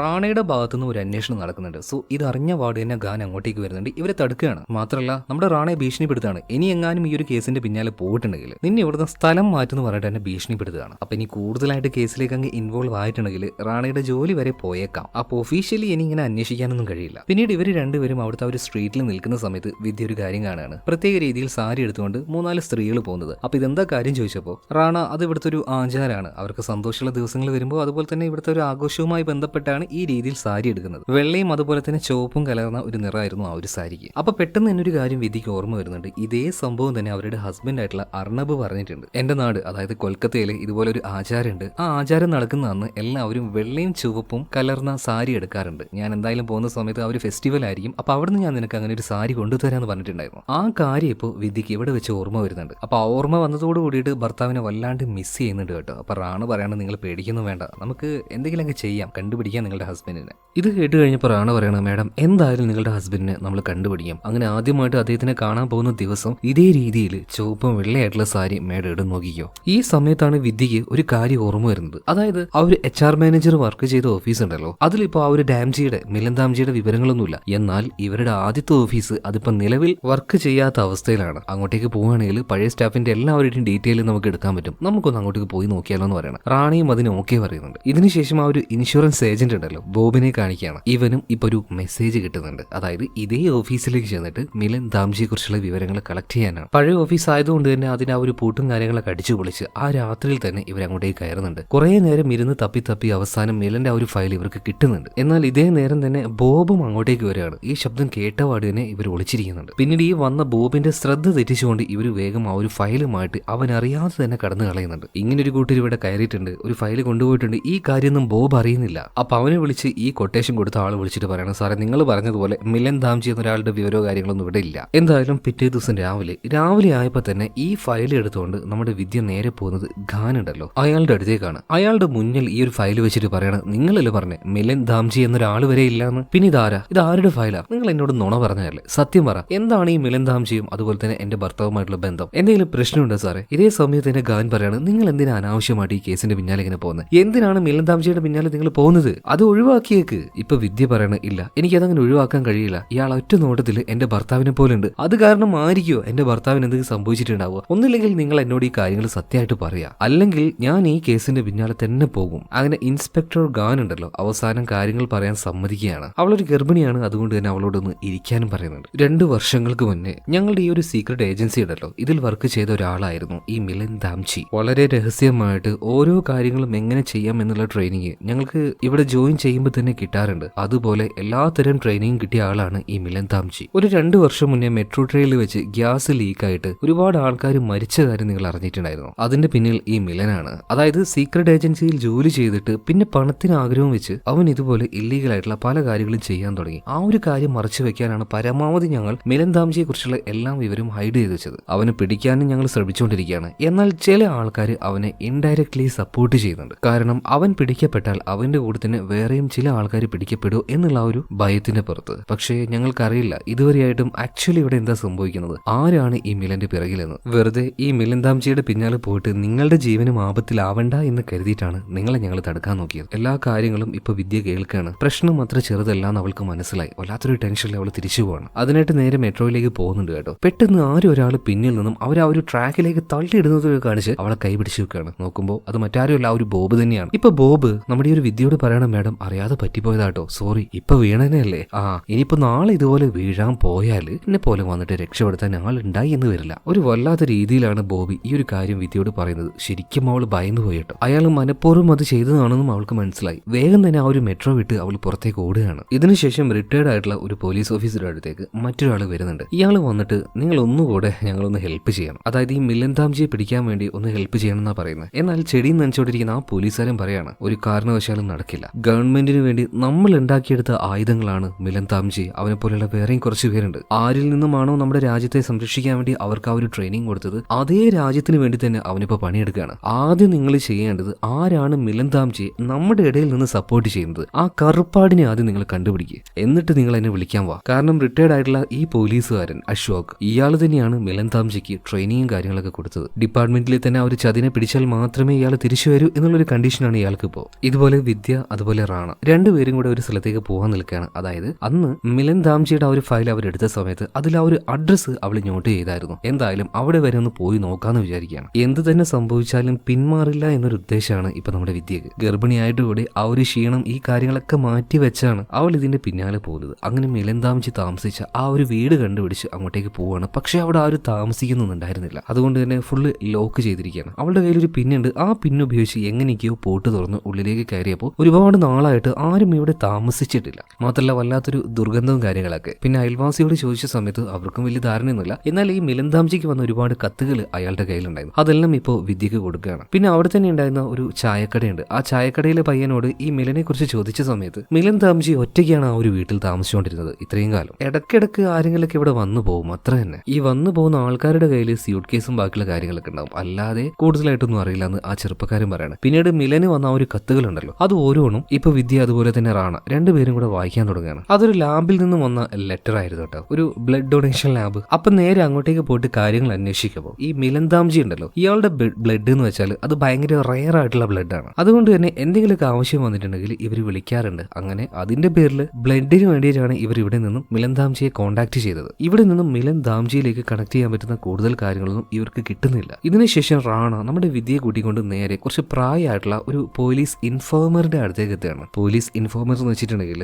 അത്യാവശ്യം നാട്ടിൽ നടക്കുന്ന ഇല്ലീഗൽ ആയിട്ടുള്ള എല്ലാ കാര്യത്തെക്കുറിച്ചുള്ള നല്ല ധാരണയുള്ള ആൾക്കാരായിരിക്കും. പോലീസുകാരുടെ കയ്യിൽ നിന്ന് ചെറിയ ചെറിയ കാശും കാര്യങ്ങളൊക്കെ മേടിച്ച് അവരുടേതായ ഓരോ സീക്രട്ടുകൾ ഇതുപോലെയുള്ള ഇൻഫോർമേഴ്സ് പറഞ്ഞു കൊടുക്കുകയും ചെയ്യും. പോലീസുകാരുടെ കയ്യിൽ നിന്ന് പൈസ മേടിക്കുകയും ചെയ്യും. അങ്ങനെ ഒരാളുടെ അടുത്തേക്കാണ് റാണ ഇപ്പോൾ വിദ്യയും കൂട്ടി വന്നിരിക്കുന്നത്. ഇപ്പൊ ആ ഒരു ഇൻഫോമർ പറയണം, സാറേ ഞാൻ നിർത്തി ഈ പരിപാടി, എനിക്ക് പേടിയാണ്, നിങ്ങൾ ഇവിടുന്ന് പോയിക്കോന്ന് പറയണം. ഇതേ സമയത്ത് തന്നെ വിദ്യ വന്നിട്ട് അയാളുടെ മുന്നിൽ നിന്ന് കൈ കൂപ്പിയിട്ട് സാറേ ദയവ് ചെയ്തിട്ട് ഒന്ന് ഹെൽപ്പ് ചെയ്യുമെന്ന് ചോദിക്കുകയാണ്. ഞാനൊരു ഗർഭിണിയാണ്, എന്റെ വയറ്റിൽ കിടക്കുന്ന ഈ കുഞ്ഞിന്റെ അച്ഛൻ അയാൾ കുറച്ച് ദിവസമായിട്ട് കാണാനില്ല. എനിക്ക് ആ മനുഷ്യനല്ലാതെ വേറെ ആരുമില്ല. ലണ്ടനിൽ നിന്നും ഞാൻ ഇങ്ങോട്ടേക്ക് വന്നത് തന്നെ എന്റെ ഭർത്താവിനെ കണ്ടുപിടിക്കാനാണ്, ദയവ് ചെയ്തിട്ട് ഒന്ന് സഹായിക്കുന്നു പറയണം. വിദ്യ ഇങ്ങനെ പറഞ്ഞതുകൊണ്ട് തന്നെ അവസാനം അയാൾ സമ്മതിക്കുകയാണ്. പിന്നീട് ഇവർ ചോദിക്കുന്നുണ്ട് മിലൻ താംജി അങ്ങനെ ഒരാളെ പറ്റി അറിയോ. പക്ഷെ ഇയാൾക്ക് മിലൻ താംജിയെ കുറിച്ച് വലിയ ധാരണയൊന്നുമില്ല. എന്നാൽ വേറൊരു കാര്യം ഇയാളോട് ചെയ്യാൻ പറ്റുമോ എന്ന് ചോദിക്കുന്നുണ്ട്. അതായത് ഇവരിപ്പോ ഒരു ബ്ലഡ് ബാങ്കിലേക്ക് പോയില്ലേ, വളരെ റെയർ ആയിട്ടുള്ള ഒരു ബ്ലഡ് ഗ്രൂപ്പിന്റെ ഉടമയാണ് മിലൻ താംജി. അപ്പൊ അവസാനം അവന്റെ ബ്ലഡിന് വേണ്ടി എൻക്വയറി ചെയ്ത ആളുണ്ടല്ലോ, ആ ആളുടെ ഡീറ്റെയിൽ ഒന്നിട്ട് തരാൻ പറ്റുമോ നോക്കാന്ന് ഈ ഇൻഫോമർ പറയാണ്. പിറ്റേ ദിവസം തന്നെ ഈ ഇൻഫോമർ ഇവരെ രണ്ടുപേരെയും വിളിക്കുന്നുണ്ട്. നേരെ അങ്ങോട്ടേക്ക് ചെല്ലുകയാണ്. അങ്ങനെ ഈ ഇൻഫോമർ പറഞ്ഞതുപോലെ ഇവർ രണ്ടുപേരും ആ ഒരു സ്ഥലത്തേക്ക് ചെന്ന് നോക്കുമ്പോൾ ഈ പഴയ ട്രെയിനും കാര്യങ്ങളൊക്കെ വെക്കുന്ന ഒരു സ്ഥലമുണ്ടല്ലോ, അങ്ങനത്തെ ഒരു സ്ഥലമാണ്. അപ്പോൾ നമ്മുടെ ഈ ഒരു വിദ്യ പറഞ്ഞ അതേ ഡേറ്റിൽ തന്നെ ഒരു രണ്ടാൾക്കാർ ഇവിടെ വെച്ച് എന്തോ ഒരു സംസാരം ഉണ്ടായിട്ടുണ്ട്. അങ്ങോട്ടും ഇങ്ങോട്ടും വെടിവെച്ച് ആ രണ്ടാൾക്കാർ മരണപ്പെട്ടു പോയിട്ടുണ്ട്. അവരെ കൂടാതെ ഇവിടെ മൂന്നാമതൊരാൾ കൂടെ ഉണ്ടായിരുന്നു, അയാൾക്കും പരിക്കേറ്റിട്ടുണ്ട്. അയാൾക്ക് വേണ്ടിയിട്ടാണ് അവസാനമായിട്ട് നിങ്ങളുടെ ഭർത്താവിന്റെ രക്തത്തിന് വേണ്ടിയുള്ള എൻക്വയറി നടന്നിരിക്കുന്നത്. അപ്പൊ ആ ആള് അത് ആരാണെന്ന് ചോദിക്കുമ്പോൾ ആ കാര്യം ഈ ഇൻഫോർമർക്ക് അറിയില്ല. പിന്നീട് ആ ആളെ തേടിയിട്ട് ഏത് ഹോസ്പിറ്റലിൽ നിന്നാണോ ആ എൻക്വയറി പോയത് നേരെ ആ ഹോസ്പിറ്റലിലേക്ക് ചെല്ലുകയാണ്. ആ കേസുമായി ബന്ധപ്പെട്ട ഡോക്ടറിനെ കാണുകയാണ്. അന്ന് ആ ഒരു ബ്ലഡിന് വേണ്ടി എൻക്വയറി ചെയ്ത ഒരു പേഷ്യന്റ് അവന്റെ ഡീറ്റെയിൽ കിട്ടുമെന്ന് ചോദിക്കുമ്പോൾ കുറച്ച് ദിവസമായില്ല മാഡം, എനിക്ക് ആ കാര്യം ഓർമ്മയില്ല, നിങ്ങൾ പറ്റുവാണെങ്കിൽ നാളെ വാ, നാളെ ആകുമ്പോഴേക്കും ഞാൻ ആ ഒരു ഡീറ്റെയിൽ തപ്പി എടുത്തോളാം എന്ന് പറയാം. അങ്ങനെ നാളെ വരാന്ന് പറഞ്ഞിട്ട് ഇപ്പൊ നമ്മുടെ വിദ്യ അതുപോലെ തന്നെ റാണ രണ്ടുപേരും അവിടെ നിന്ന് പോവാണ്. ഇതേ സമയത്ത് തന്നെ ഈ ഡോക്ടർ അദ്ദേഹത്തിന്റെ ഡ്യൂട്ടി എല്ലാം കഴിഞ്ഞ് വീട്ടിലേക്ക് പോകുന്ന സമയത്ത് മറ്റേ ഒരു പെയ്ഡ് കില്ലർ ഉണ്ടല്ലോ, ഇയാൾ വന്നിട്ട് ഡോക്ടറിന്റെ കാറ് ഒന്ന് തടഞ്ഞു നിർത്തുന്നുണ്ട്. എന്നിട്ട് ഒരു കാര്യം പറയാണ്ട് ചില്ലൊന്ന് താത്തുന്ന് ചോദിക്കുകയാണ്. എന്താണ് കാര്യം എന്ന് ഡോക്ടർ ചോദിച്ചപ്പോൾ ഒന്നുമില്ല, ഒന്ന് വെയിറ്റ് ചെയ്യുക. ഇതും പറഞ്ഞ കയ്യിലുണ്ടായിരുന്ന ഗണ്ണെടുത്ത് പാവൻ ഡോക്ടറുടെ തല തന്നെ വെടിവെച്ച് പൊളിച്ചുകളയാണ്. മാത്രമല്ല നമ്മുടെ റാണ അതുപോലെ വിദ്യ ഇവര് രണ്ടുപേരും അവരുടെ അന്വേഷണം ആ ഒരു ഭാഗത്തുകൂടെ നടത്തുന്നുണ്ട്. അതായത് അന്ന് ഈ ഒരു ട്രെയിൻ ഡിപ്പോയിൽ വെച്ച് രണ്ടാൾക്കാർ പരസ്പരം അങ്ങോട്ടും ഇങ്ങോട്ടും വെടിവെച്ച് മരിച്ചു എന്ന് പറയുന്നില്ലേ, അതിലൊരാള് ഒരു ഗവൺമെന്റ് ഏജന്റും അതുപോലെ തന്നെ മറ്റേ ആള് ഒരു ഇൻഫോമറുമായിരുന്നു. മിക്കവാറും ആ ഒരു ഗവൺമെന്റ് ഏജന്റ് ഇയാൾ തന്നെ ആയിരിക്കണം, അതായത് മരണപ്പെട്ടു പോയ ആ ഒരു ഏജന്റ് കേട്ടോ, ഇയാളായിരുന്നു അന്ന് ട്രെയിനിൽ ഗ്യാസ് ലീക്കായ ആ ഒരു പ്രശ്നം അത് അന്വേഷിച്ചിരുന്നത്. അപ്പോൾ അതുമായി ബന്ധപ്പെട്ട് എന്തോ ഒരു സീക്രട്ട് ആയിട്ടുള്ള വിവരം കിട്ടിയപ്പോൾ അത് ഇൻഫോം ചെയ്യാൻ വേണ്ടി ആ ഒരു ഇൻഫോമർ ഇങ്ങോട്ടേക്ക് വന്നതാണ്. എന്നാൽ ഈ കാര്യം മനസ്സിലാക്കിയ മിലൻ താംജി അങ്ങോട്ടേക്ക് വന്ന് ആ രണ്ടാൾക്കാരെയും വെടിവെച്ച് കൊന്നു. ആ വെടിവെപ്പിൽ മിലൻ താംജിക്കും വെടിയേറ്റിട്ടുണ്ടായിരുന്നു. അയാളുടെ ദേഹത്തുനിന്ന് രക്തവും കാര്യങ്ങളൊക്കെ നഷ്ടമായിട്ടുണ്ട്. അപ്പൊ ഇങ്ങനെ വെടിയേറ്റ് മുറിവായിട്ട് ഒരുപാട് രക്തം പോയ മിലൻ താംജിക്ക് വേണ്ടി തന്നെയായിരിക്കണം ആ ഒരു ബ്ലഡ് ബാങ്കിൽ വെച്ച് എൻക്വയറി നടത്തത്, അതേ റെയർ ആയിട്ടുള്ള ബ്ലഡ് ഗ്രൂപ്പിന് വേണ്ടിയിട്ട്. ഇതൊക്കെ ഇവരുടെ ഒരു കാൽക്കുലേഷൻ മാത്രമാണ്. പക്ഷേ ആ ഒരു ഇൻഫോമർ റെയിൽവേ ഡിപ്പോയിൽ വന്നിട്ട് ഏജന്റിന് ഇതുപോലെയുള്ള ഇൻഫർമേഷൻ കൊടുക്കുന്ന കാര്യം എങ്ങനെയാണ് മിലൻ താംജി അറിഞ്ഞത്? അങ്ങനെ അറിഞ്ഞിട്ടുണ്ടെങ്കിൽ അതിനർത്ഥം ഇപ്പോഴും ഗവൺമെന്റിൽ ഒരു സ്പൈ ഉണ്ട് എന്നല്ലേ, അതായത് ഒരു കറുപ്പാട്. ആ കറുപ്പാടിനെയാണ് ആദ്യം നമ്മൾ കണ്ടുപിടിക്കേണ്ടത്. ഇപ്പൊ നേരെ ഇവർ പോകുന്നത് മിലൻ താംജി അന്ന് താമസിച്ച അവന്റെ ഒരു പഴയ വീടുണ്ടല്ലോ അങ്ങോട്ടേക്കാണ്. എന്തിനാന്ന് വെച്ചാൽ അതിന്റെ തൊട്ടടുത്ത് തന്നെ ഒരു ചായക്കടയിൽ ഒരു പയ്യൻ ജോലി ചെയ്യുന്നില്ലേ, അവൻ പറഞ്ഞായിരുന്നു ഇടയ്ക്കിടയ്ക്ക് ഇവിടെ ഒരാൾ വന്ന് പോകുന്നുണ്ട് എന്ന്. അപ്പൊ ആ ആളെ തിരിച്ചറിയാൻ വേണ്ടിയിട്ട് അവരുടെ ഓഫീസിലേക്ക് തന്നെ ഈ പയ്യനെയും കൂട്ടി പോവാണ്. അതായത് ആ ഓഫീസിൽ തന്നെയുള്ള ഒരാൾ തന്നെയാണ് ആ ഒരു ചാരൻ. കുറെ നേരം ഈ പയ്യൻ നോക്കിയപ്പോൾ ഒരാളെ കാണുന്നുണ്ട്, ഇതാ അയാളാണെന്ന് പറയാണ്. ഈ വിദ്യ കണ്ടപാട് തന്നെ അയാൾ ആകെ കിടന്ന് പരുകുന്നുണ്ട്. മാത്രമല്ല ഇയാൾ അവിടെ തന്നെ ജോലി ചെയ്യുന്ന ഒരു സ്റ്റാഫാണ്. ഇയാളുടെ പേര് ശ്രീധർ എന്നാണ്. ഇയാൾ വേഗം പിന്നീട് ഓഫീസിലേക്ക് ചെല്ലുന്നുണ്ട്. അധികം വൈകാതെ തന്നെ ഈ ശ്രീധർ ഇയാളുടെ ഫോണിൽ നിന്നും ഒരു ഫോട്ടോ മറ്റൊരാൾക്ക് അയച്ചു കൊടുക്കുകയാണ്, അതായത് ഈ ബോബിന്. ഇത്രയും നാളും ശ്രീധറാണ് ഓരോ ആൾക്കാരുടെയും ഫോട്ടോ ഈ ബോബിന് അയച്ചു കൊടുത്തതും. ശ്രീധർ പറഞ്ഞിട്ടാണ് ആദ്യം ആ ഒരു HR മാനേജർ പിന്നെ ആ ഒരു ഡോക്ടർ എല്ലാവരെയും ഈ ഒരു കില്ലർ കൊന്നു കളഞ്ഞത്. അപ്പൊ ഇനി അടുത്തതായിട്ട് ആ ഒരു കില്ലർ കൊല്ലാൻ പോകുന്നത് നമ്മുടെ വിദ്യയാണ്. അപ്പൊ ഒരു സ്ട്രീറ്റിൽ വെച്ച് അവളുടെ പിന്നാലെ തന്നെ ഈ ബോബ് പിന്നാലെ കൂടുന്നുണ്ട്. അപ്പോൾ അങ്ങോട്ടേക്ക് വന്ന നമ്മുടെ റാണിക്ക് എന്തോ ഒരു അപകടം മനസ്സിലായിട്ട് അവളുമായിട്ട് വേഗം അവിടുന്ന് പോവാൻ നോക്കുമ്പോൾ അബദ്ധവശാൽ ഈ കില്ലറുടെ കയ്യിൽ നിന്നും ആ ഒരു ഗണ്ണ് പൊട്ടിപ്പോവാണ്. ശബ്ദം കേട്ട് ഇവർ തിരിഞ്ഞു നോക്കുമ്പോൾ ഈ ബോബിനെ കാണുന്നുണ്ട്. അപ്പൊ തന്നെ വിദ്യ റാണയോട് പറയാണ്, അന്ന് റെയിൽവേ സ്റ്റേഷനിൽ വെച്ച് എന്നെ കൊല്ലാൻ നോക്കിയത് ഇതാ ഇവനാണെന്ന് പറയണം. റാണ പിന്നെ ഒന്നും നോക്കിയില്ല, അവിടെ വെച്ച് തന്നെ ഈ ബോബിനെ പിടിക്കാൻ നോക്കുന്നുണ്ട്. ഇയാൾ മരണപ്പാച്ചിൽ വായാണ്. പക്ഷെ അതിലൂടെ പോയ വളരെ വേഗത്തിൽ പോയ ഒരു വയനിൽ തട്ടിയിട്ട് ഇയാൾ മരണപ്പെട്ടു പോവാണ്. ഇയാളിൽ നിന്നും ഒരു കാര്യം ഇവർക്ക് എടുക്കാൻ പറ്റിയില്ല. പക്ഷെ അയാളുടെ ഫോൺ ഇപ്പോൾ റാണയ്ക്ക് കിട്ടുകയാണ്. ആരും കാണാതെ ആ ഒരു ഫോൺ റാണ എടുത്ത് കീശയിലിടുന്നുണ്ട്. അപ്പൊ ആ ഒരു ഫോണിലേക്ക് HR മാനേജർ അതുപോലെ തന്നെ ഡോക്ടർ പിന്നെ നമ്മുടെ വിദ്യ ഇവരുടെ ഫോട്ടോസ് എല്ലാം വന്നിട്ട് അവരെ കൊല്ലാനായിട്ടുള്ള ആ ഒരു കൊട്ടേഷൻ കൊടുത്ത ആ ഒരു ഡീറ്റെയിൽ കാണാൻ പറ്റുന്നുണ്ട്. എന്നാൽ ആരാണ് ഇത് അയച്ചത് എന്ന് വ്യക്തമായിട്ട് ഇവർക്ക് മനസ്സിലാക്കാൻ കഴിയുന്നില്ല. ഇവരുടെ സംശയം ഇപ്പൊ ആ ഒരു ശ്രീധറാണ്. എന്നാൽ അത് കൺഫേം ചെയ്യണമെങ്കിൽ അതിനായിട്ടുള്ള ഒരു എവിഡൻസ് ഇവർക്ക് വേണമല്ലോ. അപ്പൊ ഈ ഒരു കൊട്ടേഷനും കാര്യങ്ങളൊക്കെ കൊടുക്കുന്നത് ഒരു സൈറ്റ് വഴിയാണ്. ആ സൈറ്റ് ഇവർ കണ്ടുപിടിക്കുന്നുണ്ട്. മാത്രമല്ല ഇനി ആ സൈറ്റിലേക്ക് കൊട്ടേഷൻ കൊടുത്തത് അത് ശ്രീധർ തന്നെയാണോ എന്ന് കൺഫേം ചെയ്യണമെങ്കിൽ അയാളുടെ സിസ്റ്റത്തിൽ പോയി നോക്കണം. എന്നാൽ മാത്രമേ 100% ഒരു എവിഡൻസ് എന്ന് പറഞ്ഞിട്ട് ഇവർക്ക് ഒരു കാര്യം ഉണ്ടാക്കാൻ പറ്റുള്ളൂ. അതുകൊണ്ട് തന്നെ അയാൾ വർക്ക് ചെയ്യുന്ന ആ ഒരു ഓഫീസിലെ റിസപ്ഷനിസ്റ്റ് ഉണ്ട്, ഒരു ലേഡിയാണ്. അവരോട് റാണ കാര്യങ്ങളൊക്കെ സംസാരിച്ച് എങ്ങനെയും ശ്രീധറിന്റെ സിസ്റ്റം അത് ഞങ്ങൾക്കൊന്ന് കാണണമെന്ന് പറയണം. അവസാനം ഈ റിസപ്ഷനിസ്റ്റ് അത് സമ്മതിക്കുകയാണ്. അവരുടെ ഹെൽപ്പോട് കൂടിയിട്ട് എല്ലാവരും പോയി കഴിഞ്ഞപ്പോൾ ആ ഓഫീസിലേക്ക് ഇവർ വന്നു. മാത്രമല്ല ശ്രീധറിന്റെ ആ ഒരു കമ്പ്യൂട്ടർ ഇപ്പോൾ വിദ്യ പരിശോധിക്കാനും തുടങ്ങി. എന്നാൽ കമ്പ്യൂട്ടർ ഓപ്പൺ ആയ പാട് തന്നെ ശ്രീധറിന് ഒരു മെസ്സേജ് കിട്ടുന്നുണ്ട്. വേഗം തന്നെ കാറ് തിരിക്കാൻ നോക്കുമ്പോൾ ഫുള്ളായിട്ട് ട്രാഫിക്കാണ്. ഇയാളൊന്നും നോക്കിയില്ല, കയ്യിൽ ഗണ്ണുണ്ടായിരുന്നു. ആ ഗണ്ണ് എടുത്തുകൊണ്ട് കാറും അവിടെ ഇട്ട് ഓഫീസിലേക്ക് ഓട്ടി വരികയാണ്. അപ്പോഴേക്കും എടുക്കേണ്ട ചില വിവരങ്ങളൊക്കെ നമ്മുടെ വിദ്യ എടുത്തു കഴിഞ്ഞിട്ടുണ്ടായിരുന്നു. മാത്രമല്ല ഈ ശ്രീധർ വരുന്നുണ്ട് എന്നുള്ള കാര്യം മനസ്സിലായി ഇവർ രണ്ടുപേരും ആ ഒരു ഓഫീസിന്റെ പിന്നിലൂടെ ഇറങ്ങി ഓടി രക്ഷപ്പെടുന്നുണ്ട്. ഈ സമയത്താണ് ഓഫീസിലേക്ക് ശ്രീധർ വന്നത്. ഓടിച്ചു നോക്കുമ്പോൾ അവിടെ ആരും കാണാനില്ല. പക്ഷേ ഓഫീസിന്റെ പിന്നിലൂടെ ആരോ ഒരാൾ പോയിട്ടുണ്ട് എന്നുള്ള വിവരം ശ്രീധർ അറിയാണ്. ആകെ ഭ്രാന്ത് പിടിച്ച് ഗണ്ണുമായിട്ട് ഇയാൾ പുറകിലേക്ക് വന്നു നോക്കുമ്പോൾ അവിടെ വിദ്യ അതുപോലെ തന്നെ ഈ റാണ ഇവർ രണ്ടുപേരുണ്ട്. സോ ഇവരെ പിടിക്കാനായിട്ട് ഈ ശ്രീധർ വരുന്നുണ്ട്. ഇതേ സമയത്ത് തന്നെ റാണ വേഗം തന്നെ ഗാനുണ്ടല്ലോ, അതായത് ഈ കേസ് അന്വേഷിക്കുന്ന ആ ഒരു ഉദ്യോഗസ്ഥൻ അയാളെ വിളിച്ച് കാര്യങ്ങൾ പറയുന്നുണ്ട്. സാറേ ഇതുപോലെ ഞങ്ങൾക്ക് ഒരാളെ സംശയമുണ്ട്, അയാൾ ഞങ്ങളെ ഫോളോ ചെയ്ത് വരുന്നുണ്ട് എന്ന് പറയാണ്. അധികം വൈകാതെ ഗണ്ണുമായിട്ട് ശ്രീധർ ഇവരുടെ മുന്നിൽ വന്ന് പെടുന്നുണ്ട്. അവർക്കിടയിൽ ഒരു മൽപ്പിടുത്തം ഉണ്ടാകുന്നുണ്ട്. അതിനിടയിൽ ഇയാളുടെ ഗണ്ണ് തെറിച്ചു പോവാണ്. വിദ്യ ഒന്നും നോക്കിയില്ല, ഗണ്ണ് വെച്ച് ഈ ശ്രീധറിനെ ഷൂട്ട് ചെയ്യുന്നുണ്ട്. അല്പനേരം കഴിഞ്ഞപ്പോൾ അങ്ങോട്ടേക്ക് ആര് വരുന്നുണ്ട്, ഗാനും അയാളുടെ സംഘവും കൂടെ വരികയാണ്. എന്നാൽ വിദ്യ ഈ ഒരു റാണയെ രക്ഷപ്പെടുത്താനായിട്ട് എന്താ പറയാ അബദ്ധവശാൽ ഷൂട്ട് ചെയ്താണ്, വേണമെന്ന് വെച്ച് ഷൂട്ട് ചെയ്തൊന്നുമല്ല. അപ്പോൾ അവൾ അതിൻ്റെതായ ആ ഒരു ഷോക്കിലാണ്. ഇപ്പൊ ഈ ഗാൻ വന്നിട്ട് റാണയെ ഭയങ്കരമായിട്ട് ചീത്ത പറയുന്നുണ്ട്. നിങ്ങൾക്ക് നേരത്തെ ഈ ഒരു കാര്യം എന്നോട് പറഞ്ഞുകൂടായിരുന്നോ? ഈ ശ്രീധറിനെ ജീവനോട് പിടിക്കുകയായിരുന്നെങ്കിൽ ഉറപ്പായിട്ടും മിലൻ താംജിയെ നമുക്ക് കണ്ടുപിടിക്കാൻ പറ്റുമായിരുന്നു. ഇതിപ്പോ അവനിലേക്കുള്ള ഒരു ലീഡാണ്. ആ ലീഡ് അവൻ പോയി കഴിഞ്ഞില്ലേ, ഇനിയിപ്പോ എങ്ങനെ മിലനെ കണ്ടുപിടിക്കും? സത്യത്തിൽ ഈ ഇൻസ്പെക്ടർ ഗാൻ ഉണ്ടല്ലോ ഇവിടെ വെച്ചൊരു കളി കളിച്ചായിരുന്നു. അതെന്താന്ന് വെച്ചാൽ ഇയാൾക്ക് ഡയറക്റ്റ് ആയിട്ട് ഒഫീഷ്യലി ഈ ഒരു കേസ് അന്വേഷിക്കാൻ കഴിയില്ല. അതായത് ഒഫീഷ്യലി ഈ ഒരു കേസ് അന്വേഷണവുമായിട്ട് മുന്നോട്ടേക്ക് പോയാൽ മിലൻ ഈ ഒരു കാര്യം അറിയും. അതുപോലെ തന്നെ എളുപ്പത്തിൽ അവൻ രക്ഷപ്പെടുകയും ചെയ്യും. എന്നാൽ വിദ്യ ഇങ്ങോട്ടേക്ക് വന്നിട്ട് അവളുടെ ഭർത്താവിനെ തേടുകയാണ് എന്ന രീതിയിൽ ഈ മിലന്റെ പിറകാലെ പോയല്ലോ. ആ ഒരു അഡ്വാൻറ്റേജ് ഈ ഗാൻ ഉപയോഗിക്കുകയായിരുന്നു. അവരൊരു ഗർഭിണിയായിട്ടുള്ള സ്ത്രീയാണ്. ഒരു പരിധി വരെ അവർ ഈ ഒരു കേസിന്റെ പിന്നാലെ പോവുകയാണെങ്കിൽ മിലൻ താംജിയും കൂട്ടരൊന്നും അലേർട്ട് ആവാനുള്ള ഒരു സാധ്യതയില്ല. കാരണം ഇതൊരു നോർമൽ ആയിട്ടുള്ള ഒരു സാധാരണക്കാരിയായിട്ടുള്ള സ്ത്രീയാണ്. അതുകൊണ്ട് വിദ്യയുടെ പിന്നാലെ തന്നെ ഇൻസ്പെക്ടർ ഗാൻ ഉണ്ടായിരുന്നു കേട്ടോ. അയാൾക്കും ഈ പറഞ്ഞതുപോലെ തന്നെ മിലൻ താംജിയെ കണ്ടുപിടിക്കണം. പക്ഷേ ഈ ഒരു കാര്യം അറിഞ്ഞ സമയത്ത് വിദ്യ ആകെ ഒന്ന് ഷോക്കായി പോകുന്നുണ്ട്. അതായത് ശരിക്കും വിദ്യയെ ഈ ഒരു മിലൻ താംജിയെ കണ്ടുപിടിക്കാൻ വേണ്ടിയിട്ട് ഇവർ യൂസ് ചെയ്യായിരുന്നു. എന്നാലും കുഴപ്പമില്ല, ഭർത്താവിന്റെ ആ ഒരു കേസുമായിട്ട് ഇവൻ എന്തോ ഒരു ബന്ധമുണ്ട്. അതുകൊണ്ട് തന്നെ ആ ഒരു കേസിൽ അവള് ഇൻവോൾവ് ചെയ്യാന്ന് പറഞ്ഞു. മാത്രമല്ല ഈ മരിച്ചുപോയ ശ്രീധരൻ ഉണ്ടല്ലോ, അയാളുടെ സിസ്റ്റം മുഴുവനായിട്ടും അവൾ പരിശോധിക്കുകയാണ്. അതായത് ഇവരുടെയൊക്കെ പെർമിഷനോട് കൂടിയിട്ട്. അപ്പോൾ അതിന്റെ ഉള്ളിൽ നിന്നും ഒരു എന്താ പറയാ ഇംഗ്ലീഷ് അക്ഷരമാലയുള്ള രീതിയിൽ ഒരു 10 നമ്പേഴ്സിന്റെ ഒരു സീക്രട്ട് കോഡ് ഇവർക്ക് കിട്ടുന്നുണ്ട്. അത് കൂടുതലായിട്ട് അവർ ആ ഒരു പസിൽ പോലുള്ളതായിരുന്നു. അത് സോൾവ് ചെയ്ത് നോക്കിയപ്പോൾ അതൊരു ഫോൺ നമ്പറാണ്. ആ ഫോൺ നമ്പർ ആരുടേതാണെന്ന് പരിശോധിച്ച് നോക്കുമ്പോൾ ഈ ഇൻസ്പെക്ടർ ഗാൻ ഉണ്ടല്ലോ, ഇയാളുടെ സീനിയർ ഓഫീസർ ആയിട്ടുള്ള ഭാസ്കർ, അയാളുടെ നമ്പർ ആയിരുന്നു. അപ്പോ മിലൻ താംജി അവന് ഈ സീക്രട്ട് ആയിട്ടുള്ള പല വിവരങ്ങളും കൊടുക്കുന്ന ഗവൺമെന്റിലെ ആ ഒരു ചാരൻ അത് മറ്റാരുമല്ല, ഇവരുടെ എല്ലാം സീനിയർ ഓഫീസർ ആയിട്ടുള്ള ഭാസ്കർ തന്നെയാണ്. ഇപ്പൊ ഗാൻ പറയാണ്, വിദ്യ നീ നിന്റെ ഫോണിൽ നിന്നും ആ ഭാസ്കറിനെ വിളിക്കുക. അപ്പൊ ഭാസ്കറിന്റെ ഫോണിലേക്ക് വിദ്യ ഡയൽ ചെയ്യുന്നുണ്ട്. ഫോൺ എടുത്ത പാട് തന്നെ ഭാസ്കറിനോട് വിദ്യ ഒരു കാര്യം പറയുന്നുണ്ട്. ഈ ശ്രീധരന്റെ കമ്പ്യൂട്ടറിൽ നിന്നും നിങ്ങളുമായി ബന്ധപ്പെട്ട ചില വിവരങ്ങൾ എനിക്ക് കിട്ടിയിട്ടുണ്ടെന്ന്. എന്ന് ഇത് കേട്ടപ്പോൾ വളരെ കൂളായിട്ട് നോർമൽ ആയിട്ട് തന്നെ ഇയാൾ സംസാരിക്കുകയാണ്. എന്ത് നിങ്ങൾ എന്തീ പറയുന്നത്, എനിക്കൊന്നും മനസ്സിലാവുന്നില്ല. എന്തെങ്കിലും പ്രശ്നം ഉണ്ടെങ്കിൽ അടുത്തുള്ള പോലീസ് സ്റ്റേഷനിൽ പോയിട്ട് കംപ്ലൈന്റ് ചെയ്യുന്നു പറയണം. ഇതും പറഞ്ഞ് ഈ ഭാസ്കർ ഫോൺ കട്ട് ചെയ്യുന്നുണ്ട്. എന്നാൽ അപ്പൊ തന്നെ ഇയാളുടെ മുഖം മാറുകയാണ്. കുറച്ച് കഴിഞ്ഞപ്പോൾ ഒരു അൺനോൺ നമ്പറിൽ നിന്നും ഒരു കോള് വിദ്യയുടെ ഫോണിലേക്ക് വരുന്നുണ്ട്. അപ്പൊ ആ വിളിച്ച ആള് പറയുന്നത്, നിങ്ങൾക്ക് നിങ്ങളുടെ ഹസ്ബൻഡിനെ കാണണമെങ്കിൽ നിങ്ങളുടെ കയ്യിലുള്ള എല്ലാ ഫയൽസും ഡീറ്റെയിൽസുമായിട്ട് നിങ്ങൾ എന്നെ കാണാൻ വരണം. ഉറപ്പായിട്ടും നിങ്ങളുടെ ഹസ്ബൻഡിനെ ഞാൻ വിട്ടുതരാന്ന് പറയണം. ഇത് കേട്ടപ്പോൾ വിദ്യയ്ക്ക് ഭയങ്കരമായിട്ട് സന്തോഷമാവാണ്. ഒരുപാട് നാളായിട്ട് ഹസ്ബൻഡിനെ തേടിക്കൊണ്ടിരിക്കുകയാണ്. അവസാനം അതിന് ഫലം കണ്ടല്ലോ. മാത്രമല്ല നമ്മുടെ റാണയുണ്ടല്ലോ, റാണ ചുവപ്പും വെള്ളവും നിറയുള്ള ഒരു സാരി ഇപ്പോൾ വിദ്യയ്ക്ക് കൊണ്ടുപോയി കൊടുക്കുന്നുണ്ട്. അതായത് എന്തായാലും വിദ്യ അവളുടെ ഹസ്ബൻഡിനെ കാണാൻ പോവാണല്ലോ. അപ്പൊ ഈ ഒരു സാരി എടുത്തുകൊണ്ട് പോയി കാണാനാണ് റാണ പറയുന്നത്. കാരണം ഈ നാട്ടിലെ ഒരു ആചാരമാണിത്, സന്തോഷമുള്ള ദിവസത്തിൽ ഈ രീതിയിൽ സാരി ധരിക്കുക എന്നുള്ളത്.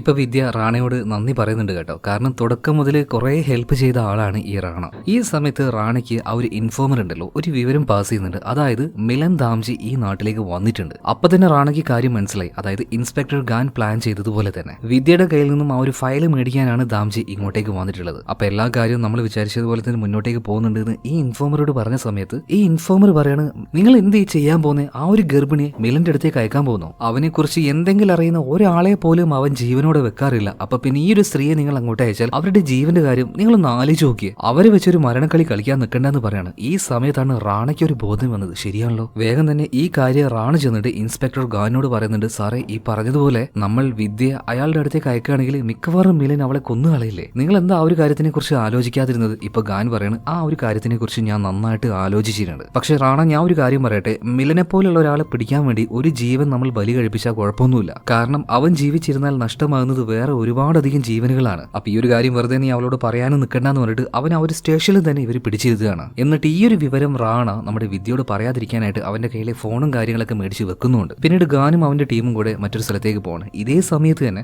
റാണയെ ഞാൻ നോക്കിക്കോളാന്ന് പറഞ്ഞിട്ട് അവിടുത്തെ സ്റ്റേഷനിലെ ഒരു പോലീസുകാരൻ വരുന്നുണ്ട്. എന്നാൽ ഈ പോലീസുകാരൻ റാണയുമായിട്ട് നല്ല ഫ്രണ്ട്ലി ആയിട്ടുള്ള ഒരാളായിരുന്നു. ഈ സ്റ്റേഷനിൽ നിന്നും പുറത്തേക്ക് പോകാൻ വേണ്ടി റാണയെ ഈ പോലീസുകാരെ ഹെൽപ്പ് ചെയ്യാണ്. ഇതേ സമയത്തിന് വിദ്യയുടെ ഫോണിലേക്ക് ആ ഒരു മിലൻ അവളെ കോൺടാക്ട് ചെയ്യുന്നുണ്ട്. സീക്രട്ട് ആയിട്ട് ഒരു സ്ഥലത്തിന്റെ പേര് പറഞ്ഞ് അങ്ങോട്ടേക്ക് അവളോട് വരാൻ പറഞ്ഞിട്ടുണ്ട്. അപ്പൊ ആ ഒരു സ്ഥലത്തിന്റെ പേര് അതുപോലെ തന്നെ വിദ്യ ഇപ്പോൾ ഗാൻ ഉണ്ടല്ലോ അയാളെ വിളിച്ച് പറയാണ്. സോ ഗാനും അവന്റെ ടീമും കൂടെ വേഗം അലേർട്ടായിട്ട് അങ്ങോട്ടേക്ക് വരാൻ നിൽക്കുകയാണ്. ഇതേ സമയത്ത് തന്നെ റാണ സ്റ്റേഷനിൽ നിന്ന് നേരെ വന്നത് വിദ്യ താമസിച്ച ഒരു ലോഡ്ജ് ഉണ്ടല്ലോ അങ്ങോട്ടേക്കാണ്. അവിടെ വന്ന് അന്വേഷിച്ച സമയത്ത് വിദ്യ ഇവിടുന്ന് പോയി എന്നാണ് അവർ പറയുന്നത്. മാത്രമല്ല പോകുമ്പോ റെഡും അതുപോലെ തന്നെ വെള്ളയും ആ നിറത്തിലുള്ള സാരി ഇട്ടിട്ടാണ് പോകുന്നത്. മാത്രമല്ല ഇന്ന് ആ രീതിയിലുള്ള വസ്ത്രം ധരിക്കുന്ന ഒരു ഫെസ്റ്റിവൽ കൂടിയാണ്. അങ്ങനെ അതുപോലെ ഒരു ഫെസ്റ്റിവൽ നടക്കുന്ന, അതായത് ആ ഒരു ഉത്സവം നടക്കുന്ന സ്ഥലത്തേക്കാണ് വിദ്യ വന്നിരിക്കുന്നത്. അങ്ങോട്ടേക്ക് തന്നെ ഗാനും ടീമും വന്നിട്ടുണ്ട്. അധികം വൈകാതെ അങ്ങോട്ടേക്ക് റാണി എത്തുകയാണ്. എന്നാൽ ഇതേ വസ്ത്രം ധരിച്ച ഒരുപാട് സ്ത്രീകൾ അവിടെ ഉണ്ടായതുകൊണ്ട് തന്നെ പെട്ടെന്ന് ആ ഒരു കൂട്ടത്തിൽ നിന്നും വിദ്യ ഇവർക്ക് തിരിച്ചറിയാൻ കഴിയുന്നില്ല. വിദ്യയും അതുപോലെ തന്നെ ഈ സ്ട്രീറ്റിൽ നിന്നും എവിടേക്കാ പോകേണ്ടത് എന്ന് വലിയ ധാരണയൊന്നുമില്ലാതെ അവിടെ നിന്ന് അങ്ങനെ ചുറ്റും നോക്കിക്കൊണ്ടിരിക്കുകയാണ്. ഈ സമയത്ത് എവിടുന്നാന്നറിയില്ല ഒരാൾ വന്ന് വിദ്യയോട്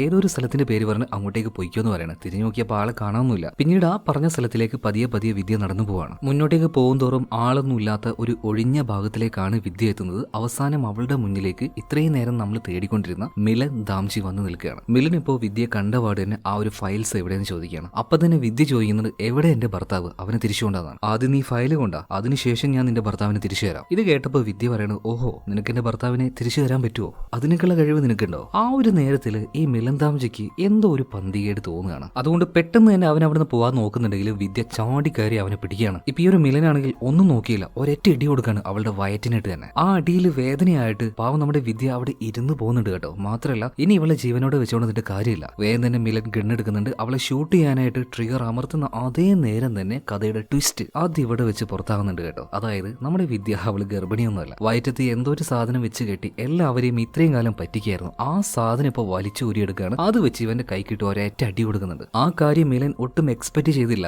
ഈ മിലനും പോലീസുകാരും എല്ലാവരും വിചാരിച്ചിരുന്നത് ഇവൾ ഗർഭിണിയാണ് എന്ന് തന്നെയാണ്. ആ ഒരു ഷോക്കിൽ അവൻ നിൽക്കുന്ന സമയത്ത് മുടിയിലുണ്ടായിരുന്ന ഒരു എന്താ പറയുക ഒരു സൂചിയുണ്ട്, അത് ഊരിയെടുത്തിട്ട് അവന്റെ കാലിൽ ഒരേറ്റ കുത്തു കൊടുക്കുകയാണ്. ആ വേദനയിൽ അവൻ അവിടെ ഇരുന്ന് പോയി, ഒന്നും നോക്കിയില്ല, കഴുത്തിന് നോക്കി കൊടുക്കുകയാണ് ഒരു കുത്ത്. ഇതെല്ലാം പെട്ടെന്നാണ് നടക്കുന്നത് കേട്ടോ. അങ്ങനെ കഴുത്തിൽ കുത്തേറ്റ സമയത്ത് ചോരയെല്ലാം ഒലിപ്പിച്ച് അവനിങ്ങനെ വേച്ച് ആ മരണ വെപ്രാളത്തിൽ അങ്ങനെ പോകുന്ന സമയത്ത് അവന്റെ ഗണ്ണെടുത്തു അവന്റെ പിന്നാലെ തന്നെ ഇപ്പൊ വിദ്യ പോവുകയാണ്. അങ്ങനെ മരണം മുന്നിൽ കണ്ട് ഈ ദാംജി ഒരു കാര്യം ചോദിക്കുന്നുണ്ട്, ആരടി നീ എന്തിനാടി എന്നെ കൊല്ലാൻ വന്നത്, എന്താ നിന്റെ ഉദ്ദേശം? ആ മരണഭയത്തിൽ ഇവൻ ചോദിക്കുന്ന സമയത്ത് വിദ്യ പറയാണ്, അതൊക്കെ അറിഞ്ഞിട്ട് നിനക്ക് എന്തിനാടാ, പോയി ചാവടാന്ന് പറഞ്ഞിട്ട് വെട്ടി വെച്ച് കൊന്നു കളയണം അവനെ. ഈ കാര്യം കണ്ടുകൊണ്ട് അങ്ങോട്ടേക്ക് ഇൻസ്പെക്ടർ ഖാനും അതുപോലെ തന്നെ നമ്മുടെ റാണയും വരുന്നുണ്ട്. ഇവരൊക്കെ ആകെ ഞെട്ടിപ്പോവാണ്. അതായത് ഈ വിദ്യ ഗർഭിണിയല്ലാന്ന് ഇവർക്ക് മനസ്സിലായി. വിദ്യയുടെ പിന്നാലെ തന്നെ ഇവർ പോകുന്നുണ്ട്. എന്നാൽ അവളെ കണ്ടുപിടിക്കാനോ പിടിക്കാനോ ഇവർക്ക് പറ്റിയില്ല. കാരണം ഇന്ന് ആ ഒരു ഉത്സവം നടക്കുന്ന ദിവസമാണ്. എല്ലാവരും ഇതേ രീതിയിലുള്ള ഒരുപോലെയുള്ള വസ്ത്രം ഇട്ടിരിക്കുന്നത്. അവരുടെ ഇടയിലേക്ക് കയറിയതുകൊണ്ട് തന്നെ അത്ര എളുപ്പത്തിൽ ഇനി വിദ്യ ഇവർക്ക് കണ്ടുപിടിക്കാൻ കഴിയില്ല. അതുകൊണ്ട് തന്നെ നൈസായിട്ട് വിദ്യ ഇവിടുന്ന് രക്ഷപ്പെട്ട് പോകുന്നുണ്ട്. ഇപ്പൊ ഖാൻ അതുപോലെ തന്നെ റാണ ഇവർക്കൊന്നും തിരിയുന്നില്ല. ആരാണ് ശരിക്കും ഈ വിദ്യ, എന്തിനാണ് ഗർഭിണിയായിട്ട് അവൾ അഭിനയിച്ചത്, എന്താണ് അവളുടെ ലക്ഷ്യം, ഒന്നും മനസ്സിലാവുന്നില്ല. അതായത് ഇത്രയും നേരം നമ്മളെല്ലാവരും, നമ്മളെന്നല്ല പോലീസുകാരനായിട്ടുള്ള റാണ വരെ വിചാരിച്ചിരുന്നത് ഈ ഒരു മിലനെ കണ്ടുപിടിക്കാനായിട്ട് ഇവര് വിദ്യയെ യൂസ് ചെയ്യായിരുന്നു എന്നല്ലേ. എന്നാൽ യഥാർത്ഥത്തിൽ മിലനെ കണ്ടുപിടിക്കാനായിട്ട് വിദ്യ ഇവരെ എല്ലാവരെയാണ് യൂസ് ചെയ്തത്. അതായത് ഇവിടുത്തെ മാസ്റ്റർ പ്ലാൻ എന്ന് പറയുന്നത് അത് വിദ്യയുടേതാണ്. പിന്നെ നമ്മളിപ്പോ കണ്ടതുപോലെ അവള് ഗർഭിണിയൊന്നുമല്ല. അവൾ ഈ നാട്ടിലേക്ക് വന്നത് അവളുടെ ഭർത്താവിനെ തേടിയിട്ടുമല്ല. അവളുടെ ഭർത്താവിന്റെ പേര് അർണബ് എന്നുമല്ല. അവന്റെ വീട്, അവന്റെ നാട്, അവൻ പഠിച്ച സ്കൂൾ എന്നൊക്കെ പറഞ്ഞിട്ട് റാണയെ കൂട്ടിക്കൊണ്ട് കുറെ സ്ഥലത്ത് കറങ്ങിയായിരുന്നല്ലോ. അതൊക്കെ ഫേക്ക് ആയിരുന്നു. അതെല്ലാം റാണയോട് നുണ പറഞ്ഞത് മാത്രമാണ്. അതായത് മിലൻ ദാംജിയിലേക്ക് എത്താൻ വേണ്ടി മാത്രം. അതുപോലെ വിദ്യ താമസിക്കുന്ന ആ ഒരു ഹോട്ടൽ റൂം അതെപ്പോഴും അവൾ നല്ല നീറ്റായിട്ട് ക്ലീൻ ചെയ്തുകൊണ്ടേയിരിക്കും. അതിന്റെ പ്രധാന കാരണം അവളുടെ ഒരു ഫിംഗർ പ്രിന്റോ കാര്യങ്ങളോ ഇതൊന്നും പോലീസുകാർക്ക് കിട്ടാതിരിക്കാൻ വേണ്ടി മാത്രമാണ്. അന്നുണ്ടായിരുന്ന ആ ഒരു പ്രശ്നത്തിൽ അറിയാതെ അവൾ ആ ഒരു ശ്രീധരനെ ഷൂട്ട് ചെയ്തായിരുന്നല്ലോ. അത് അറിയാതെയൊന്നുമല്ല, അറിഞ്ഞുകൊണ്ട് നല്ല പെർഫെക്റ്റ് ആയിട്ട് ഷൂട്ട് ചെയ്ത് കൊന്നതാണ്. കാരണം മിലൻ ദാംജി അവളുടെ കയ്യിൽ കിട്ടുന്നതിന് മുന്നേ പോലീസുകാരുടെ കയ്യിൽ കിട്ടാതിരിക്കാൻ ഇവർക്ക് ആവശ്യമുള്ള സാധനം എന്തായാലും അവന്റെ കമ്പ്യൂട്ടറിൽ നിന്നും കിട്ടുമെന്ന് നമ്മുടെ വിദ്യക്ക് നന്നായിട്ട് അറിയായിരുന്നു. അതുകൊണ്ട് തന്നെയാണ് അവൻ അവിടെ വെച്ച് കാച്ചിക്കളഞ്ഞത്. പക്ഷെ എന്തിന് ഗർഭിണിയായിട്ട് അഭിനയിക്കണം? അതിനുള്ള ആൻസർ ഖാൻ തന്നെ പറഞ്ഞിട്ടുണ്ട്. അതായത് ഒരു ഗർഭിണിയായിട്ടുള്ള സ്ത്രീ ഒരാളെ തേടി പോവുകയാണെങ്കിൽ ആരും അത് വലിയ കാര്യമാക്കി എടുക്കില്ല. അവൾ അത്രയും ദുർബലയായിരിക്കുമല്ലോ. അപ്പൊ ഈ മിലൻ ദാംജിയും അവന്റെ ആൾക്കാരും അതുപോലെ തന്നെ പോലീസുകാരും ഇവരൊന്നും വലിയ കാര്യമാക്കി എടുക്കില്ല. അവളെ കുറിച്ച് കൂടുതലായിട്ട് അന്വേഷിക്കാനും നൽകില്ല. അതുകൊണ്ടാണ് ഗർഭിണിയാണ് എന്നുള്ള നാടകം കളിച്ചത്. അതൊക്കെ പോട്ടെ, എന്തിനാണ് ഇതുപോലൊരു പ്ലാന് അവൾ നടത്തിയത്? അതല്ല നമുക്ക് അറിയേണ്ടത്. ശരിക്കും വിദ്യയുടെ ഹസ്ബൻഡിന്റെ പേര് അർണബ് എന്നല്ല, അരുൺ എന്നാണ് അദ്ദേഹത്തിന്റെ പേര്. എന്നാൽ അദ്ദേഹം ഒരു സോഫ്റ്റ്വെയർ എഞ്ചിനീയർ ഒന്നുമല്ല. അദ്ദേഹം ഒരു ഇന്ത്യൻ ഇന്റലിജൻസ് ഓഫീസർ ആയിരുന്നു. അതായത് മിലൻ ദാംജിയൊക്കെ ഇല്ലേ, അവന്റെ കൂടെ ജോലി ചെയ്ത ഒരു സീക്രട്ട് ഏജന്റ് ആയിരുന്നു. സിനിമയുടെ ആരംഭത്തിൽ ഒരു മെട്രോ ട്രെയിനിലേക്ക് വളരെ ധൃതിയിൽ ഒരാൾ വന്ന് കയറിയില്ല, ഒരു ചെറുപ്പക്കാരനെ നമ്മൾ കണ്ടില്ലേ, അവൻ തന്നെയാണ് വിദ്യയുടെ ഹസ്ബൻഡ് അരുൺ. അവൻ ആ ഒരു ട്രെയിനിലേക്ക് വന്ന് കയറിയതും അതുപോലെ ആ ഒരു വിഷവാതകം തേടി തന്നെയാണ്. അവനെ കൊണ്ടത് കണ്ടുപിടിക്കാൻ പറ്റിയതുമില്ല. ആ വിഷവാതകം അവിടെ ലീക്കായി അതിൽ വെച്ച് തന്നെ അവൻ മരണപ്പെടുകയും ചെയ്തു. ഇതിനെല്ലാത്തിനും കാരണക്കാരൻ അരുണിന്റെ കൂടെ തന്നെ ജോലി ചെയ്ത അവന്റെ സുഹൃത്തായിട്ടുള്ള മിലൻ ദാംജിയാണ്. ഈ കാര്യം പിന്നീട് മനസ്സിലായി. അതുപോലെ തന്നെ അവൻ മരിക്കുന്ന സമയത്ത് വിദ്യ ഗർഭിണിയായിരുന്നു. പിന്നീട് മരിച്ച അവസ്ഥയിൽ അരുണിന്റെ ആ ഒരു ബോഡി കണ്ടപ്പോൾ തന്നെ അവൾ വല്ലാണ്ട് വീക്കായി പോയിരുന്നു. അവൾ ഗർഭിണിയായിരുന്നല്ലോ. അവളുടെ ആ ഒരു കുഞ്ഞ് അത് അബോർട്ടായി പോകുന്നുണ്ട്. ആ കുഞ്ഞിനെയും അതുപോലെ തന്നെ ഭർത്താവായിട്ടുള്ള അരുണിനെയും അവൾക്ക് നഷ്ടമായി. പിന്നീട് അങ്ങോട്ടേക്കുള്ള ഓരോ ദിവസവും അവളുടെ ഉള്ളിൽ പക അങ്ങനെ ആളി കത്തുമായിരുന്നു. എങ്ങനെയെങ്കിലും മിലൻ ദാംജിയെ പിടിക്കണം, പണിഷ്മെന്റ് കൊടുക്കണം. അതിനുവേണ്ടി അവളിപ്പോ പ്ലാനുകൾ ഉണ്ടാക്കാൻ തുടങ്ങി. എന്നാൽ അവൾ ഒറ്റയ്ക്കായിരുന്നില്ല. സിനിമയുടെ ഒരു ഘട്ടത്തിൽ റിട്ടയർഡ് ആയ ഒരു ഓഫീസറുടെ അടുത്തേക്ക് നിങ്ങൾ മിലൻ ദാംജിയെ പിടിക്കാൻ വരണം എന്ന് പറഞ്ഞിട്ട് പോയില്ലേ, ചെടിയെല്ലാം നനക്കുന്ന രീതിയിൽ ഒരാളെ നമ്മൾ കണ്ടില്ലേ, ഇൻസ്പെക്ടർ അശോക്, ഈ മിലൻ ദാംജി, അതുപോലെ തന്നെ വിദ്യയുടെ ഹസ്ബൻഡ്, ഇവരെല്ലാവരും യഥാർത്ഥത്തിൽ ട്രെയിൻ ചെയ്തതും ഇവരൊക്കെ നല്ല കെൽപ്പുള്ള ആൾക്കാരാക്കി മാറ്റിയതും ഇതേ ഓഫീസർ തന്നെയാണ്. തന്റെ ഒരു സ്റ്റുഡന്റ് രാജ്യദ്രോഹിയായി മാറി, അതുപോലെ തന്നെ വേറൊരു സ്റ്റുഡന്റ് മരണപ്പെടുകയും ചെയ്തിട്ടുണ്ട്. ആ മരണപ്പെട്ട സ്റ്റുഡന്റിന്റെ ഭാര്യയുടെ കൂടെ തന്നെ ഈ മനുഷ്യൻ നിൽക്കുകയാണ്. അങ്ങനെ ഇവർ രണ്ടുപേരും ചേർന്നാണ് ഇങ്ങനെ ഒരു പ്ലാൻ ഉണ്ടാക്കിയത് തന്നെ. മാത്രമല്ല ഭർത്താവാണെന്ന് പറഞ്ഞിട്ട് അവളൊരു ഫോട്ടോ കാണിച്ചില്ലേ, അതിൽ ശരിക്കും അരുണിന്റെ ആ ഒരു മുഖം മാറ്റിയിട്ട് അങ്ങോട്ടേക്ക് മിലൻ ദാംജിയുടെ ആ ഒരു ഫേസ് ഏകദേശം വെച്ച് അത് മോർഫ് ചെയ്തെടുത്തതും വിദ്യ തന്നെയാണ്. കാരണം അവളുടെ ഭർത്താവിനെ കാണാൻ ഏകദേശം മിലൻ ദാംജിയുടെ ലുക്ക് തോന്നണം. അതുവഴി അവൾക്ക് മിലൻ ദാംജിയുടെ പിന്നാലെ പോകണം. അതായിരുന്നു ഇവരുടെ ആ ഒരു പദ്ധതി എന്ന് പറയുന്നത്. അല്ലാതെ പോലീസുകാരായിട്ട് നേരിട്ട് അന്വേഷിക്കുകയാണെങ്കിൽ ഒരു കാരണവശാലും ഇവർക്ക് അങ്ങോട്ടേക്ക് എത്തിപ്പെടാൻ കഴിയില്ല. ഒന്നാമത്തെ കാരണം ഇവരുടെ ഓഫീസിൽ തന്നെ ഒരു ചാരനുണ്ട്. ആ ചാരൻ അധികം വൈകാതെ പൊക്കുന്നുണ്ട് കേട്ടോ. ഇവരുടെയൊക്കെ സീനിയർ ഓഫീസർ ആയിട്ടുള്ള ഭാസ്കർ എന്തായാലും കാര്യങ്ങൾ ഇവർ പ്രതീക്ഷിച്ചതുപോലെ തന്നെ നടക്കുകയും ചെയ്തു. മിലന്താംജിയെ കൊല്ലാനും കഴിഞ്ഞു. ഇന്ന് ആ ഒരു ട്രെയിൻ അപകടം നടന്നിട്ട് 2 വർഷമായിട്ടുണ്ട്. അവിടെ വെച്ച് അന്ന് മരിച്ചുപോയ എല്ലാവർക്കും വേണ്ടി ആദ്യരാഞ്ജലികൾ ഈ മരിച്ചുപോയ ആൾക്കാരുടെ ബന്ധുക്കൾ വന്നിട്ട് സമർപ്പിക്കുന്നുണ്ട്. മാത്രമല്ല തന്റെ ഭർത്താവിന് നീതി കിട്ടി എന്നുള്ളൊരു ആശ്വാസവും ഇപ്പൊ വിദ്യയുടെ ഉള്ളിലുണ്ട്. കുറെ നാളായിട്ട് ഉള്ളിലുണ്ടായിരുന്ന ആ ഒരു പകയും അവൾക്ക് വീട്ടാൻ കഴിഞ്ഞു. നന്നായിട്ട് എന്നെ വേദനിപ്പിച്ച് അവനെ കൊല്ലാൻ പറ്റും. ആ ഒരു ആശ്വാസം അവളുടെ ഉള്ളിൽ ഇപ്പൊ ഉണ്ട്. പിന്നെ ഇൻസ്പെക്ടർ ഗാന്, അദ്ദേഹം പോലും അറിയാതെ ഒരു നാടകത്തിന്റെ ഭാഗം ആയെങ്കിലും കൂടെ അവരുടെ അൾട്ടിമേറ്റ് എയിം എന്ന് പറഞ്ഞാൽ അത് മിലന്താംജി പിടിക്കലായിരുന്നു. അതെന്തായാലും നടക്കുകയും ചെയ്തല്ലോ. പിടിച്ചില്ല, പക്ഷേ കൊന്നു കളയാൻ പറ്റി. എന്തായാലും ഇത്രയും കാര്യങ്ങൾ കാണിച്ചുകൊണ്ട് സിനിമ ഇവിടെ തീരുകയാണ്. ഈ സിനിമ എങ്ങനെ നിങ്ങൾക്ക് ഇഷ്ടമായോ? ഇഷ്ടമായ നമ്മുടെ വീഡിയോ ഒന്ന് ലൈക്ക് ചെയ്യണം. അതുപോലെ ചാനലും ഒന്ന് സബ്സ്ക്രൈബ് ചെയ്താൽ നല്ലതായിരിക്കും. അപ്പൊ അടുത്ത വീഡിയോയിൽ നമുക്ക് വീണ്ടും കാണാം. Okay, by.